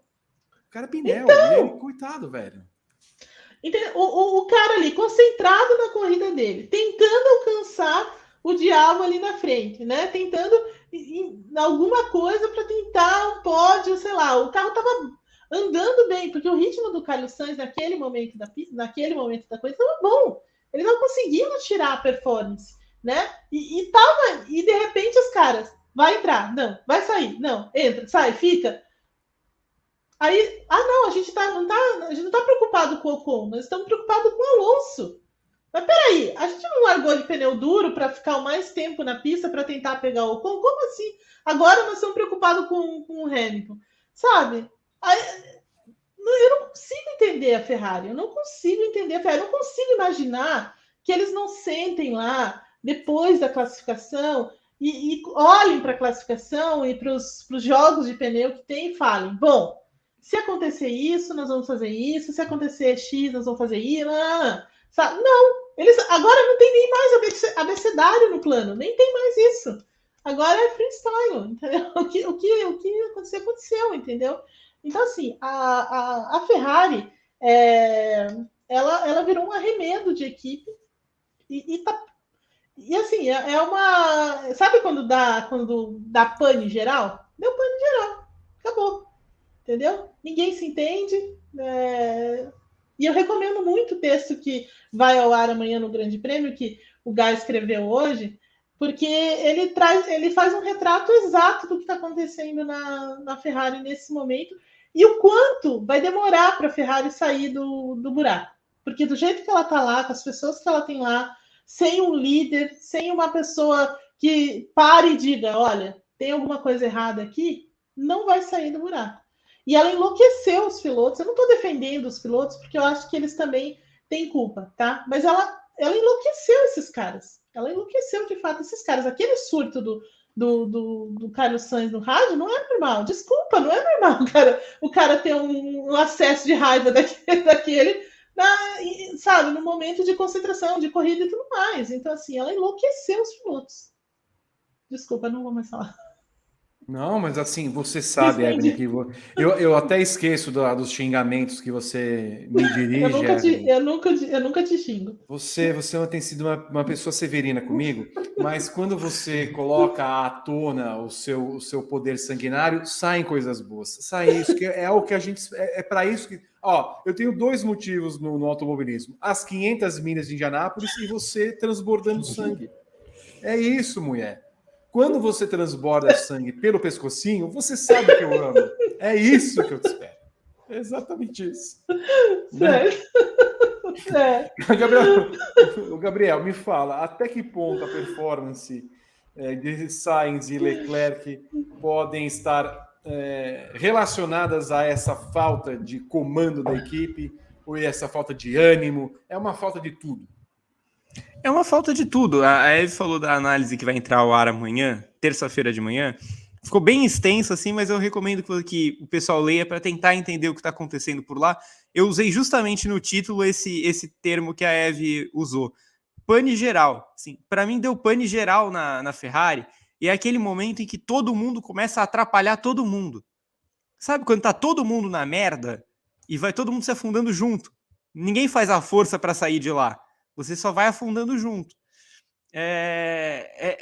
Eu sinceramente acho, Vi, de verdade, que essa questão de quem erra mais, a equipe ou os pilotos, quem causou o quê, eu até coloquei isso no texto, para mim já virou aquela questão o ovo ou a galinha, quem nasceu primeiro da Fórmula 1. Porque os pilotos da Ferrari erram porque a equipe atrapalha, ou a equipe, ou os pilotos erram também porque a equipe errou, causa e consequência. Os pilotos são a causa do problema ou eles são consequência? A equipe está errando porque os pilotos estão mal ou porque ela erra sozinha? Então, peraí, é um dilema de Tostines, é isso que você quer me dizer? Exatamente, o dilema de Tostines. É difícil você entender de onde veio, qual é o primeiro erro. Então, por exemplo, vocês citaram a Ferrari fazendo... Cara, eu nem sei qualificar o que aconteceu no rádio do Carlos Sainz nessa corrida, né? Porque não para. Aí você olha para aquela coisa constrangedora nos boxes, os mecânicos tendo que fingir que eles iam parar. Você olhava a cara deles, dava para ver que eles estavam fingindo. Nos últimos blasts eles já estavam indo assim. Puta merda, de novo isso. Já nem levavam mais os pneus bobear, né? Então, a Ferrari atualmente é a coisa mais deprimente da Fórmula 1, na minha visão. A Ferrari é a equipe mais deprimente da Fórmula 1, porque isso é outra coisa que eu coloquei no texto. Eu não sei julgar o carro da Ferrari. Ele está sempre em segundo plano. A Ferrari está tendo uma performance boa com o seu carro? Está tendo uma performance ruim? Eu não sei. A Ferrari está sempre errando. É isso que acontece. Né? Então ela tem uma classificação decente com o Leclerc no sábado, bloqueia o Norris, perde 3 posições. O Carlos Sainz tem total condição de conquistar o pódio, bate na traseira do Ocon, bate no muro, fura chicane, erra a estratégia, a equipe fica gritando no ouvido dele. O Leclerc passa... Corrida horrível do Leclerc também. Horrível. Não teve ritmo em momento nenhum. Quando começou a chover, péssimo. Né? O Leclerc tinha a faca e o queijo na mão para acabar a corrida na frente do Russell. Acabou 15 segundos atrás. Não aproveitou, não passou nem perto de aproveitar a punição do Russell. Então, eu vejo os pilotos da Ferrari, que outro dia eram tidos como a melhor dupla do grid, hoje eles são parte do problema e não a solução mais. Eu não vejo nada dando certo na Ferrari atualmente e eu acho que o coitado do carro é o menor dos problemas. Eu fico imaginando ali o pessoal da Ferrari, na verdade a Ferrari quer a atenção para si, porque ela deve falar lá no contrato, ó, a Ferrari está acima de tudo, certo? Certo, então maravilha. Aí na sexta vai e bate o Carlos Sainz. Pá. Beleza. Aí no sábado o Leclerc para no meio do túnel. Atrapalha o Norris. Aí o que acontece? Eles ficam lá confabulando. Você viu isso? Você viu o que eles fizeram? O que é? Aí o que eles fazem? Eu acho que eles estão lá, em vez de blefar, em vez do Vassour ficar preocupado com a tática, eles vão lá no Google, eles vão lá na internet e buscam como ser mais tosca que Leclerc e Sainz. Verdade. Ó, então, Leclerc fez isso porque estava escuro. Tá? Bom. É bom saber porque o túnel é escuro, tá? Eu não sei desde quando esse túnel tá aí. Mas é escuro. Tá? Bom. E, ó, se chover, você entra e... Mas assim, você entra, mas você não entra, você sai. Tá bom? A gente... vamos brincar. Você entra e sai. E aí, depois de tudo que ela olha pro piloto, que um bate, o outro não vai no túnel, porque tá escuro... ela faz pior. Então, assim, é o que a Evelyn falou no comentário dela. Ela começa olhando os pilotos aqui, ó, o besteirômetro, tá aqui. E a Ferrari. Essa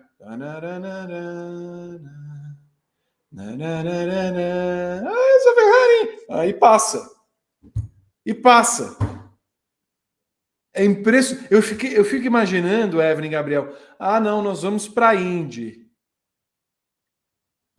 Eles cometeriam erros piores que os da McLaren em conversão de medida. Eu tenho certeza que eles iam fazer isso. Eles iam errar. Anotem. Se fizessem um chassi para as 500 milhas de Indianápolis, eles iam colocar a entrada do bocal de combustível do outro lado. Aí eles iam ter que dar a voltinha para colocar o combustível do outro lado. Não é aerodinâmico. Eu não aguento mais a Ferrari. Ouvi. Você falou do erro da conversão da McLaren. Isso é uma das histórias mais legais de todos os tempos no automobilismo, eu acho. quando Bob Furley foi contratado única e exclusivamente para cuidar do projeto McLaren Indy, passou 6 meses lá cuidando do negócio para não saber a diferença entre o centímetro e a polegada. Aquilo para mim é uma das coisas mais brilhantes que o esporte já viu. Não, eu fico imaginando, meu Deus, tá 108 graus? O que nós vamos fazer com 108 graus, velho? Ah, F. Tá foda. Realmente tá foda esse cara. Caralho. Tem bastante. Olha, não é possível, não aguento mais a Ferrari. Não, mas a Ferrari, sim. Essa é uma história fabulosa, né? Então, assim, acho que é difícil bater essa história, né? Mas a Ferrari tem umas coisas assim, essa aí, né, do túnel, assim, do escuro, eu acho que vai ficar no top por muito tempo, né? É quase como o Mattia Binotto falava no passado, que eles queriam um bom carro, mas não para ganhar campeonatos. Não, e só sobre esse negócio do túnel escuro, eu acho também que isso, agora falando sério mesmo, eu acho que isso vai muito na linha da Ferrari tentando proteger o Leclerc, né, no caso da punição, né, assumir a culpa e tal, porque assim, por mais que a equipe tenha a obrigação de avisar o piloto quem tá vindo atrás, o cara ter tido a brilhante ideia de estacionar no túnel... Na linha, né? Gente? Na linha, é difícil. Vamos ter um pouco de noção também, né? Sim, você tem a volta inteira para desacelerar para a volta seguinte. Você precisa parar no meio do túnel. Não, mas até aí, Gá, você pode não dar uma desculpa. Fala assim, olha, o erro foi... Se você quer proteger o piloto, olha, o erro foi nosso. A gente combinou um negócio lá que quando ele entrasse no túnel, né, e a gente não avisou ele a tempo, então o erro foi nosso. Agora, falar, está escuro... Não, claro, lógico. Que eu tenho, eu vou fazer uma comparação que talvez não caiba para o momento, mas assim, ontem a gente teve as 500 milhas de Indianápolis e quando bate o Kyle Kirkwood, a primeira ação dele é levantar a viseira. Eu falei assim, cara, por que ele levantou? Por que ele teria uma reação dessa, sendo que a viseira é uma proteção? Ele tiraria o capacete, por exemplo? Assim. Então, aí, se a gente reparar na viseira dele, a viseira é aquelas viseiras meio não é cromada, eu não sei dizer para vocês. Sabe quando o óculos escuro tem aquela proteção? Sim. Espelhado. E era meio amarelado, sabe? E eu falei assim, cara, o que deve ter acontecido é, quando ele estava de com ponta cabeça, estava escuro. Eu acho que ele não conseguia ver o que estava acontecendo. Então a primeira reação foi levantar, porque estava espelhado, mas estava escuro. Eu falei assim, acho que a primeira ação dele foi levantar para ver onde ele estava, né? Que estava errado do mesmo jeito. Mesmo assim, mas para mim, ele pensou que estava escuro, ele não conseguia ver o que estava acontecendo. Pô, os caras em Mônaco, o cara mora em Mônaco, o cara não é que tipo, ai, que bonito, velho, lugar gostoso. O rei da Malásia estava lá. Se fosse o rei da Malásia, lá, o Karabang, o Sepang, nossa, que túnel bonito, nunca achei que fosse tão escuro. Pô, o cara anda a carreira inteira, mora em Mônaco, vai falar que o túnel é escuro. Cara, a pior coisa que você pode falar, velho. Pior, eu tomei um LSD, vi o cavalo rampante. Ah, não dá. Eu não tenho mais paciência. Não, realmente não. Não, a Ferrari não dá. Esse aí, viu, Gá? Vamos anotar, porque essa aí vai ter que ser. A gente vai ter que colocar uma adendo no Melhores do Ano. Isso, exatamente, com isso daí, porque não é possível mesmo. E deixa um like aí, por favor. Porque a Ferrari, a nossa galhofa aqui da Ferrari merece. A Ferrari não muito, mas a gente sim. Se você na sua casa está revoltado também com a Ferrari, deixa o seu like. Coloque nos comentários. Eu estou! Como fariam na televisão. Eu estou revoltado. Por favor. O GP de Mônaco, Evelyn, marcou o primeiro fim de semana da Mercedes com as atualizações do W14. Que eles se recusam, inclusive, a chamar de B. Sim. Falando nisso, um beijo para o B, Nenê. Lewis Hamilton, apesar da batida no treino livre 3, se valeu dos problemas da Ferrari para fechar no 4º lugar. E George Russell, apesar de vários erros, inclusive uma escapada na curva Mirabeau, que tirou o potencial pódio, foi 5º. O resultado deixa a Mercedes apenas 1 ponto atrás da Aston Martin na briga pelo segundo lugar nos construtores. Evelyn, o que podemos analisar das atualizações da Mercedes? Já dá para tirar alguma conclusão? Ou o sorrisão de Hamilton já diz tudo? Eu tenho um carro. Eu acho que vai muito no que o Toto Wolff falou na sexta-feira. Não é pior do que estava. Isso já é um alento lá dentro da Mercedes. Mas o carro, assim, ele não tem nenhuma grande revolução, nem nada disso, né? Porque eles recuaram muito com o projeto, pegaram, né, pegaram elementos de cada equipe ali, de Red Bull, Aston Martin, Alpine, tem coisa da Alpine no carro, né? Então, para você ter uma ideia do quebra-cabeça que eles fizeram ali para tentar formar esse carro. Mas ainda não dá para dizer assim, olha, é um passo à frente, é alguma coisa, agora vai, sabe? Coisas assim, porque Mônaco, né?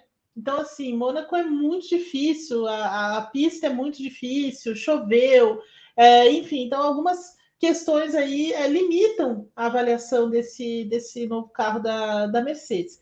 Mas é um carro, ao menos, de dirigibilidade melhor, né? Então, os caras se sentiram melhor dentro do carro, ele consegue entregar um pouco de desempenho nesse sentido. É um carro mais previsível também, então eles fizeram algumas mudanças ali durante a classificação, principalmente no carro do Hamilton, que surtiram efeito, então assim, foi mais imediato do que seria com o carro antigo, né? Em que eles tinham de fazer muita coisa até acertar alguma coisa, né? Então ali já foi mais, digamos assim, numa linha mais convencional e tudo mais. Então, nesse sentido, a Mercedes tem o que fazer daqui para frente, né? Então, assim, ela tem o que fazer. Agora, o quanto esse carro vai entregar para ela e é outra história, né? Então, acho que a gente tem que esperar pelo menos Barcelona, né? Que é uma pista mais padrão, que é uma pista que tem todo tipo de curva, que é uma pista que vai, né, ter uma grande reta, que vai entregar um pouco mais de informações sobre esse carro. Então, acho que é mais seguro a gente esperar uma semana a mais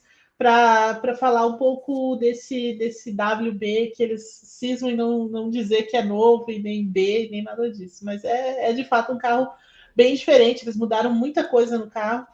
Então, dá para dizer isso. Assim, a Mercedes tem um carro mais convencional e mais previsível, né? Agora, o que ele vai entregar, ainda a gente vai esperar um pouco mais. Mas o que eu queria falar da Mercedes, até fazendo uma comparação com a Ferrari, né? Claro que a Ferrari ela está muito além, mas assim, a Mercedes não faz esse tipo de coisa, né? Então, assim, ela não tem estratégias malucas. Os dois pilotos conseguem tirar mais. É claro que o Russell, né, teve essa questão durante a corrida ontem, mas assim, a Mercedes me parece que ela nunca vai estar na situação que a Ferrari está, por causa desse estilo de trabalho muito diferente da Ferrari. Isso acabou se refletindo também nessas atualizações, né? Então, assim, ela não foi atrapalhada, né? Não quis inventar muito, e foi na certeza do que tentar coisas malucas como a Ferrari possivelmente faria. Então, basicamente, ela não é tão maluca quanto a Ferrari. Não. Não é tão... assim, a Ferrari vai mais do que maluquice, né? Assim, a Ferrari é uma mistura de gente descabeçada, sabe? Assim, que não descabeçada. Assim, a Ferrari, assim, ela é meio histérica e ao mesmo tempo excêntrica e ao mesmo tempo descabeçada, né? Então, assim, ela não tem uma definição muito séria, assim, né? Mas e nesse ponto a Mercedes é mais pé no chão, digamos assim, né? Ela faz as coisas ali mais na certeza do que a Ferrari, a malucada. A malucada, essa é a palavra. Então, Gabriel, a Espanha será o teste real dessa Mercedes, é isso? O que você vê desse carro aí? Se pelo menos há um caminho que a Mercedes não tinha antes. Eu acho que há um caminho, há uma luz no fim do túnel. A Mercedes está com um carro padrão agora, um carro padrão do resto do grid. A gente já sabia que não tinha mais nada para tirar do zero pod. E a Mercedes sabia, mas insistiu, né? Até não dar mais certo, até não poder mais, até o momento em que começou a ficar realmente constrangedor na pista para ela resolveu desistir do Zezé. Agora eu acho que ela tem um carro mais padrão, um carro com margem de evolução, né? Porque agora que ela tem pod, né? Ela realmente tem condições de evoluir o carro como as outras, porque agora ela tem... carro, Gá. Se é outro era o Zezé, esse é qual? Eu não sei ainda. Eu tô esperando a própria Mercedes dar um nome para ele para poder gerar um apelido. Mas por enquanto eu fico com o tem pod. Né? Não sei quantos pods, mas tem pod.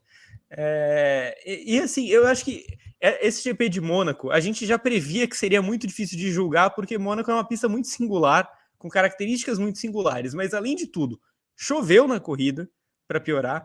E acho que os dois pilotos tiveram caminhos muito diferentes no final de semana. O Hamilton parecia que pegou a mão do carro rapidinho.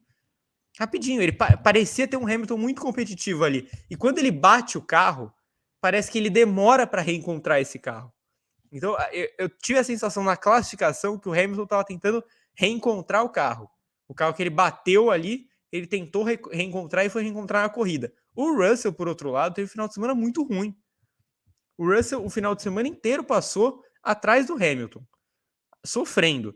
Passou a corrida inteira até começar a chover atrás do Gasly. Ele era o último daquele primeiro pelotão. E aí, quando ele teve a chance do pódio caindo do céu, literalmente, porque era chuva, ele fez a cagada. Né? Ele foi lá onde estava a bandeira amarela, nem ele sabe explicar o que aconteceu. Mas eu acho que a Mercedes tem uma baita dupla de pilotos na mão, a melhor possível para desenvolver esse carro. Acho que a Mercedes vai ser extremamente competitiva na Espanha para o que ela era antes. Não acho que ela vai ser a Red Bull ainda, mas eu acho que a Mercedes tem uma chance real de ir para o pódio por méritos próprios nesse final de semana. Calma. Enfim, tem o Pérez na Red Bull. Se o Pérez fizer um final de semana mediano, só sobra Alonso e Verstappen. Vai sobrar uma vaga no pódio. Bom, então, posso completar o negócio? Eu vou pular o nosso tema, Berton, porque eu vou ali para o finzinho. Ó. O fim de semana em Barcelona tem previsão média de chuva para domingo e temperaturas baixas para sexta e sábado. Sexta-feira, máxima de 24 graus e 24% de chance de chuva. É claro que em outro instituto é 97%. Pode ser que em um outro não tenha chance nenhuma. No sábado, máxima de 25% e 24% de chance de chuva, com intervalo aberto entre 0 a 100. E no domingo, máxima de 24% e 52% de chance de chuva. Eu até fui entrar para confirmar e aparece nuvenzinhas. Tem pancadas esparsas de chuva no domingo em Barcelona. Isso. Lembrando que Evelyn Guimarães e Gabriel Curti, você que acompanha o nosso Paddock GP, nesse ano aquela chicane final está eliminada. Nós vamos para o circuito antigão, curvão, cai lá para o fim, acelera e vai. Evelyn Guimarães, na chuva, quem ganha? Eu gostei da acelera e vai. Gostei mesmo. Olha, na chuva, é o Verstappen. Não tem o que fazer. Né? Tá bom, em seco. Verstappen também. Ok, não dá nada. Não, porque, veja bem, o camarada já tem um carro na mão, né? Um carro que é melhor do que a sua concorrência. Ele também vem entregando mais e é melhor que a sua concorrência no geral. O cara é ótimo de chuva, né? Então, assim, você não tem o que falar do Verstappen na chuva, né? Não tem o que dizer, Vi. O Verstappen é favoritaço a vitória, a menos que aconteça alguma coisa muito esquisita na prova, né? Sei lá, alguém bate ele, alguma coisa assim.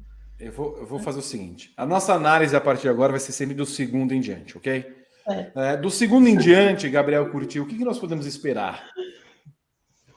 O favorito, lamentavelmente, é o Pérez, é o segundo lugar, porque a Red Bull tem um carro ainda muito melhor que o das outras. Então, ele precisa fazer o básico para chegar em segundo. Eu estou curioso para saber como vai se portar a Aston Martin na Espanha, porque aí vai começar a ser mais ou menos o padrão do resto da temporada. Se a Aston Martin tiver condições de pelo menos incomodar o Pérez, aí as coisas começam a ficar mais interessantes nessa briga pelo vice-campeonato de pilotos mais para frente. Mas, teoricamente, o Pérez é o favorito do resto, com o Alonso abaixo dele, e aí, sinceramente, para mim tá a Mercedes. Porque, diante do caos todo da Ferrari, e aqui não, a gente não tá falando só de carro, eu acho que o carro da Ferrari ainda está na frente do carro da Mercedes, mas a gente acabou de descrever a situação de caos completo que a Ferrari passa. Eu não vou colocar a minha aposta nessa equipe, né? Então, eu acho que depois dos 3 primeiros do campeonato, vem a Mercedes, vem o Hamilton, vem o Russell, e se acontecer alguma coisa com um dos 3, a Mercedes tem total condição de pegar um pódio. E às vezes, até se o Pérez tiver um final de semana marromenos, já dá para vir um pódio. Né? Já dá para vir um pódio. Eu acho que a Mercedes está na briga pelo pódio e acho que o Alonso está na briga pelo segundo lugar. Mais do que isso, acho muito difícil. Não teremos nada de Alpine nesse final de semana, Evelyn? Então, eu acho que aí a gente vai ter que... Vai ser mais difícil para a Alpine. Acho que nesse sentido vai ser mais difícil por causa da pista, né? Então, assim, a pista é muito mais... padrão, muito mais assim, aquela pista que revela em que posição você está mesmo, né, na hierarquia de forças da Fórmula 1, e nesse sentido acho que a Alpine não vai ter como encarar nem talvez a Ferrari, né, porque a Fê é difícil, mas assim, acho que a Mercedes vai estar mais à frente, Aston Martin com o Alonso, o Pérez precisa fazer a dobradinha ali com o Verstappen. Então, assim, acho que a vida da Alpine vai ser um pouco mais complicada nesse final de semana do que foi lá em Mônaco, né? Não vejo a Alpine com tantas chances assim.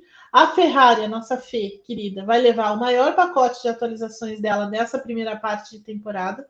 Depois eles vão mudar essa estratégia, né? Porque daí vai ser uma atualização por corrida. Isso daí também estou muito curiosa para ver como é que vai ser.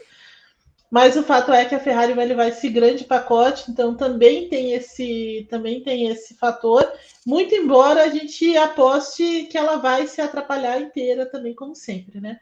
Mas é bom ficar de olho nisso. E na própria Mercedes, né? O que a Mercedes vai conseguir, porque imagino também que algumas outras coisas que não foram usadas em Mônaco, eles vão colocar na pista, né? Vão colocar de fato em Barcelona para teste. Então, assim, acho que o acerto do carro vai ser um pouco mais apurado em Barcelona, e aí a gente vai ver uma Mercedes mais perto do real, né? Do verdadeiro, para ter então uma avaliação. Mas mesmo assim, ainda acredito que a Mercedes deva fazer um papel melhor do que foi em Mônaco e muito mais perto aí da Aston Martin, por exemplo.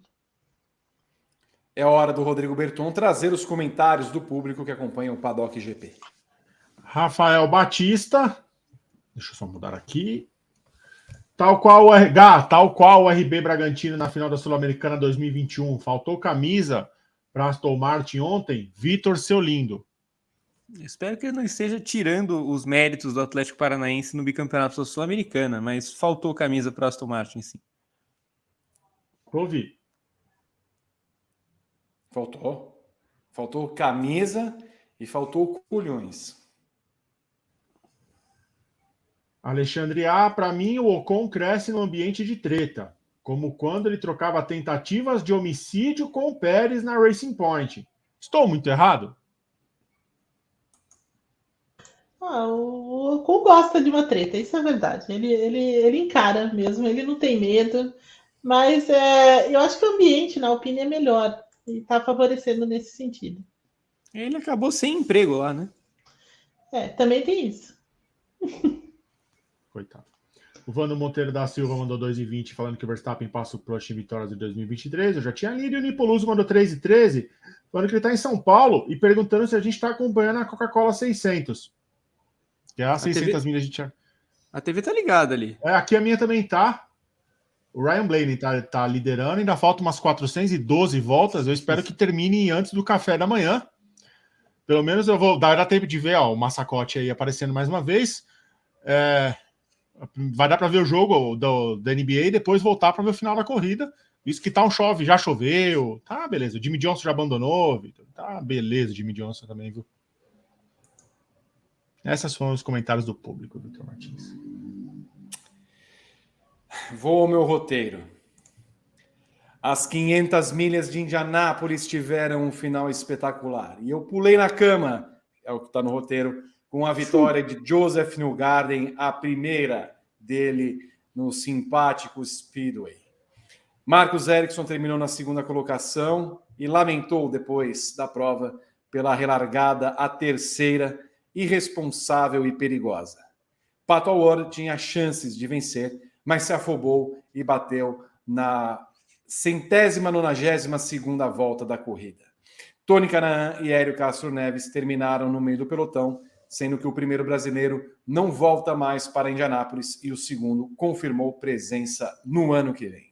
Gabriel Curti, as 500 milhas de Indianápolis, que escolhe o seu vencedor. Nesse domingo escolheu Joseph Newgarden, quando não parecia escolhê-lo.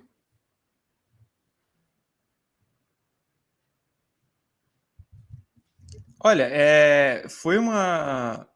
Tá me ouvindo? Eu vou até perguntar de novo, porque eu temo que ele tenha aparecido. Vamos ver aqui. 3, 2, 1, Gabriel falando. Alô? Alô, como vai? Tudo bem? Quem fala? Não diga alô, Cristina. É que o delay do Gabriel está em 3 segundos. Parece aquela transmissão ao vivo que vai para outro país, sabe? Que demora para a pessoa responder. Direto de Papua Nova Guiné, Gabriel Curti traz as impressões das 500 milhas de Indianápolis agora. Direto de Papua, eu não lembro a capital de Papua, talvez me fale. Papete não é Papua, Papete não é. Papete é Taipei, não. Eu não lembro. Qual é a capital de Papua, Gabriel? A capital de Papua Nova Guiné é Port Moresby. Port Moresby. Então, direto de Port Moresby, Gabriel Curti. Olha só, eu acho que foi uma 500 milhas de Indianápolis daquele jeito que a gente conhece, com os primeiros quartos de corrida bem estudados, estava bem tranquila a corrida, com uma outra ocorrência ali, gente pisando na grama, Tony fazendo ultrapassagem pela grama, mas em geral uma corrida muito dominada por McLaren e por Ganassi, com a Penske crescendo durante a corrida. A Penske o tempo todo foi subindo. O Newgarden, desde as primeiras voltas, era o piloto que mais tinha conseguido posições desde do grid de largada.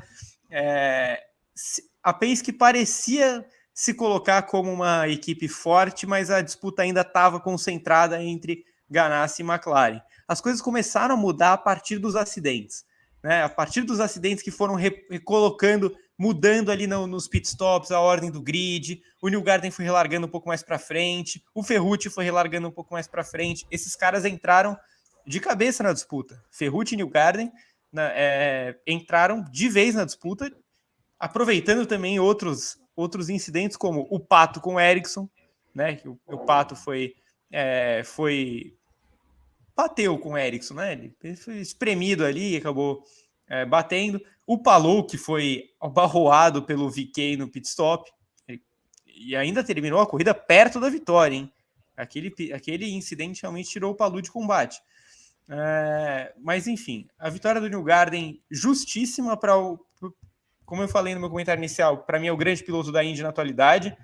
Acho o Newgarden fantástico e achava um absurdo ele não ter uma vitória de Indy 500 no currículo. Era o que faltava para ele. É um cara bicampeão da Indy que poderia ser tetracampeão tranquilamente se não tivesse tanto azar. Em pelo menos 2 dos últimos 3 anos ele teve muito perto do título e alguma coisa aconteceu de destino que não deixou ele ser campeão. Esse ano eu acho de novo que ele vai brigar pelo título até o final. Acho que ele é o grande nome da Penske no momento, por mais que o McLaughlin seja um bom piloto e que o Power seja o campeão vigente. Acho que o Newgarden é o grande piloto da Penske, é o grande piloto da Indy. Achei muito legal a comemoração dele no final. Estava todo mundo esperando que ele fosse escalar a grade. Ele se jogou no meio, foi para a galera. Achei bem bacana isso que ele fez. Estava completamente doido com a vitória e tal. e acho que ele foi muito inteligente do jeito que ele venceu o Ericsson na última volta, porque o Ericsson tentou fazer exatamente o que ele fez ano passado. O Ericsson estava pronto para reproduzir o roteiro do ano passado, só que o Newgarden não quis cair no mesmo roteiro que o Ericsson praticou no ano passado. E a gente sabe que o histórico do Newgarden em últimas voltas em oval, em disputas apertadas, é uma coisa de louco. Ano passado mesmo ele deu aquele nó no McLaughlin no Texas. Ele é um cara muito bom de oval também, ele é muito bom de tudo na Indy, mas essas voltas finais de oval do Newgarden são sempre muito impressionantes. E ele não caiu no nó tático de Marcus Ericsson dessa vez e venceu com muitos méritos a corrida. Evelyn Guimarães, a sua visão das 500 milhas de Indianápolis. Então, eu não tenho assim muito mais que completar do que o Gá falou, mas assim, é por isso que ela é tão fantástica, né? Por isso que ela é tão apaixonante, porque nós falávamos a semana inteira, não, porque a vitória vai ficar aí entre os caras da Ganassi, entre os caras da McLaren e tudo mais. É bem verdade que a gente, né, chegou a citar o Ferrucci com aquela má vontade, né? Enfim, ele tá lá, não tem o que fazer. Mas, assim, em nenhum momento a Penske entrou nessas análises, né? Então, assim, ela estava ali e tal, estava tentando espantar também um mau agouro, né? Que tomou conta ali, tentando se recuperar nas 500 milhas e tudo mais. E no fim das contas, você vê como as coisas acontecem de forma absolutamente maluca, né? No final, naquela sequência de acidentes, né? O Gá falou ali que a prova começou a mudar nesses acidentes, mas o que aconteceu na parte final mesmo da prova não acontece em nenhum lugar, né? Nenhuma outra prova. Então, assim, foi alucinante e muito emocionante no fim também. E assim, do Newgarden, a frieza, né? Eu acho que a coisa que mais me impressionou nele foi a frieza no final, de se antecipar o que o Ericsson faria, né? E garantir, então, a vitória naquela volta final. É claro que, assim, dá para falar muita coisa sobre a bandeira vermelha no final, sobre outras questões ali da direção, né? Mas, no fim das contas, eles estão... E aí que eu queria chegar na questão da Fórmula 1, né? Então, assim, a Indy sabe lidar nesses momentos para privilegiar o entretenimento, né? E é onde a Fórmula 1 se atrapalha inteira e comete uma série de impropérios e tudo mais.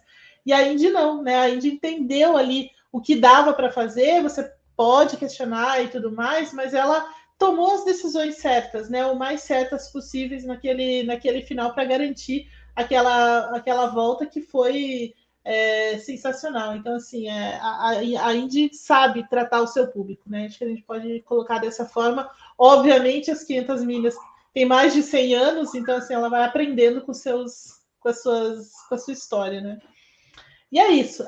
E ficou alívio daquele pneu que voou, caiu só em cima do carro, né? Em cima de um carro, e não atingiu ninguém naquele momento.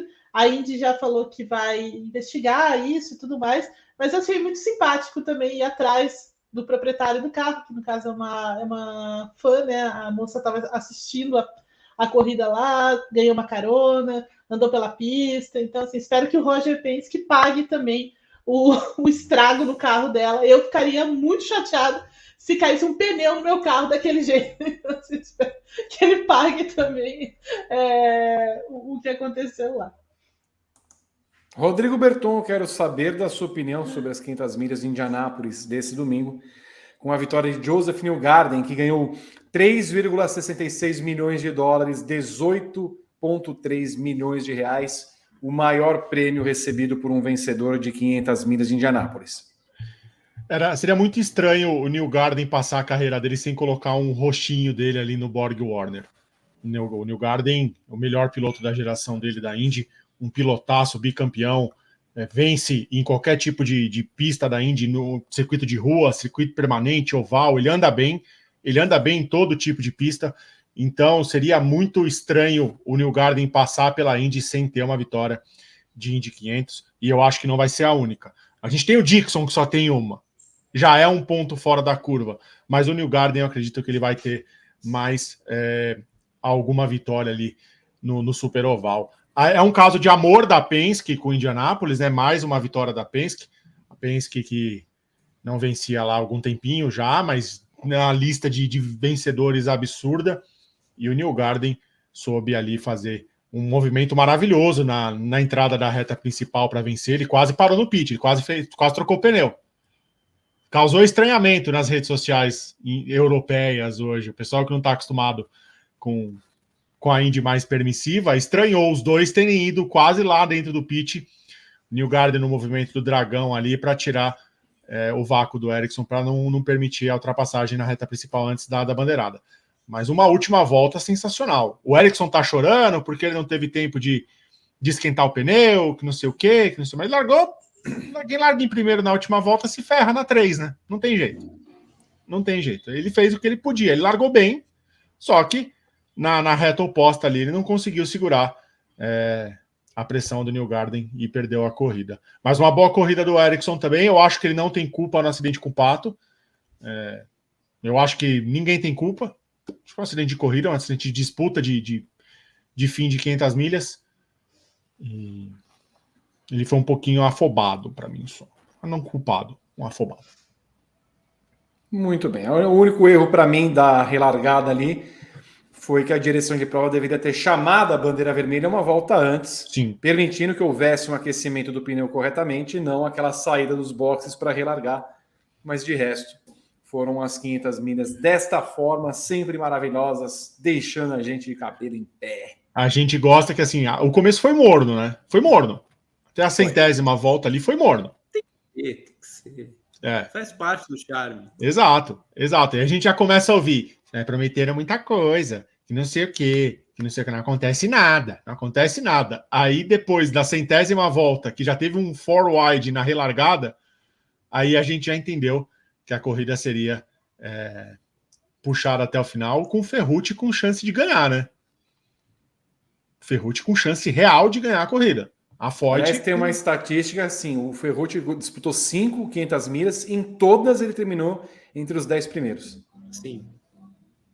A Ford deu um carro muito bom para ele. Em Detroit agora voltar lá pro 10º. Vai andar em último. Nossa, pena que só tem em 500 milhas no ano que vem. Berton, temos mais mensagens? Chegou uma mensagem aqui do Flávio dos Santos Longato. Talento puro. Max, Hamilton, Alonso. Para mim? 3. Hamilton também.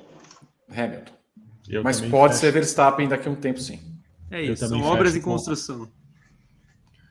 Também fecho com o Hamilton nessa lista. E é isso, Vitor. Esses são os comentários por enquanto. Não batemos os 750 Uma pena. likes. Pena, não teremos. 293 likes. Deixa eu ver quantas pessoas passaram aqui pela live. 1157. Dava. Poxa. Dava. Uma pena. Você que está acompanhando o Paddock GP ao vivo aqui no Grande Prêmio 2, eu quero agradecer muito a sua atenção, o seu carinho de sempre por acompanhar a nossa mesa redonda. Você que está acompanhando a reprise no canal 1, também muito obrigado. Escreva de onde você está acompanhando essa reprise aqui nos comentários e deixe sempre a sua impressão do nosso programa. Verstappen é melhor que Hamilton? É melhor que Vettel? É melhor que Hamilton? Se você quiser colocar também, coloque já as suas impressões a respeito de tudo isso, o que achou das 500 milhas e o que espera do Grande Prêmio da Espanha. Dê o seu like, inscreva-se no canal, ative as notificações. Ao longo da semana teremos muita programação nos dois canais, fique sempre ligado aqui no canal 1 e no canal 2 do Grande Prêmio. Teremos EP de Jacarta 2 duas corridas no final de semana aqui nos canais Grande Prêmio. Também teremos tudo do GP da Espanha de Fórmula 1. Fique sempre ligado aqui na nossa programação. Quero mandar um beijo para Evelyn Guimarães, Gabriel Curti, Rodrigo Berton e todos vocês que fizeram o Paddock GP dessa semana. Segunda que vem estamos de volta. Tchau.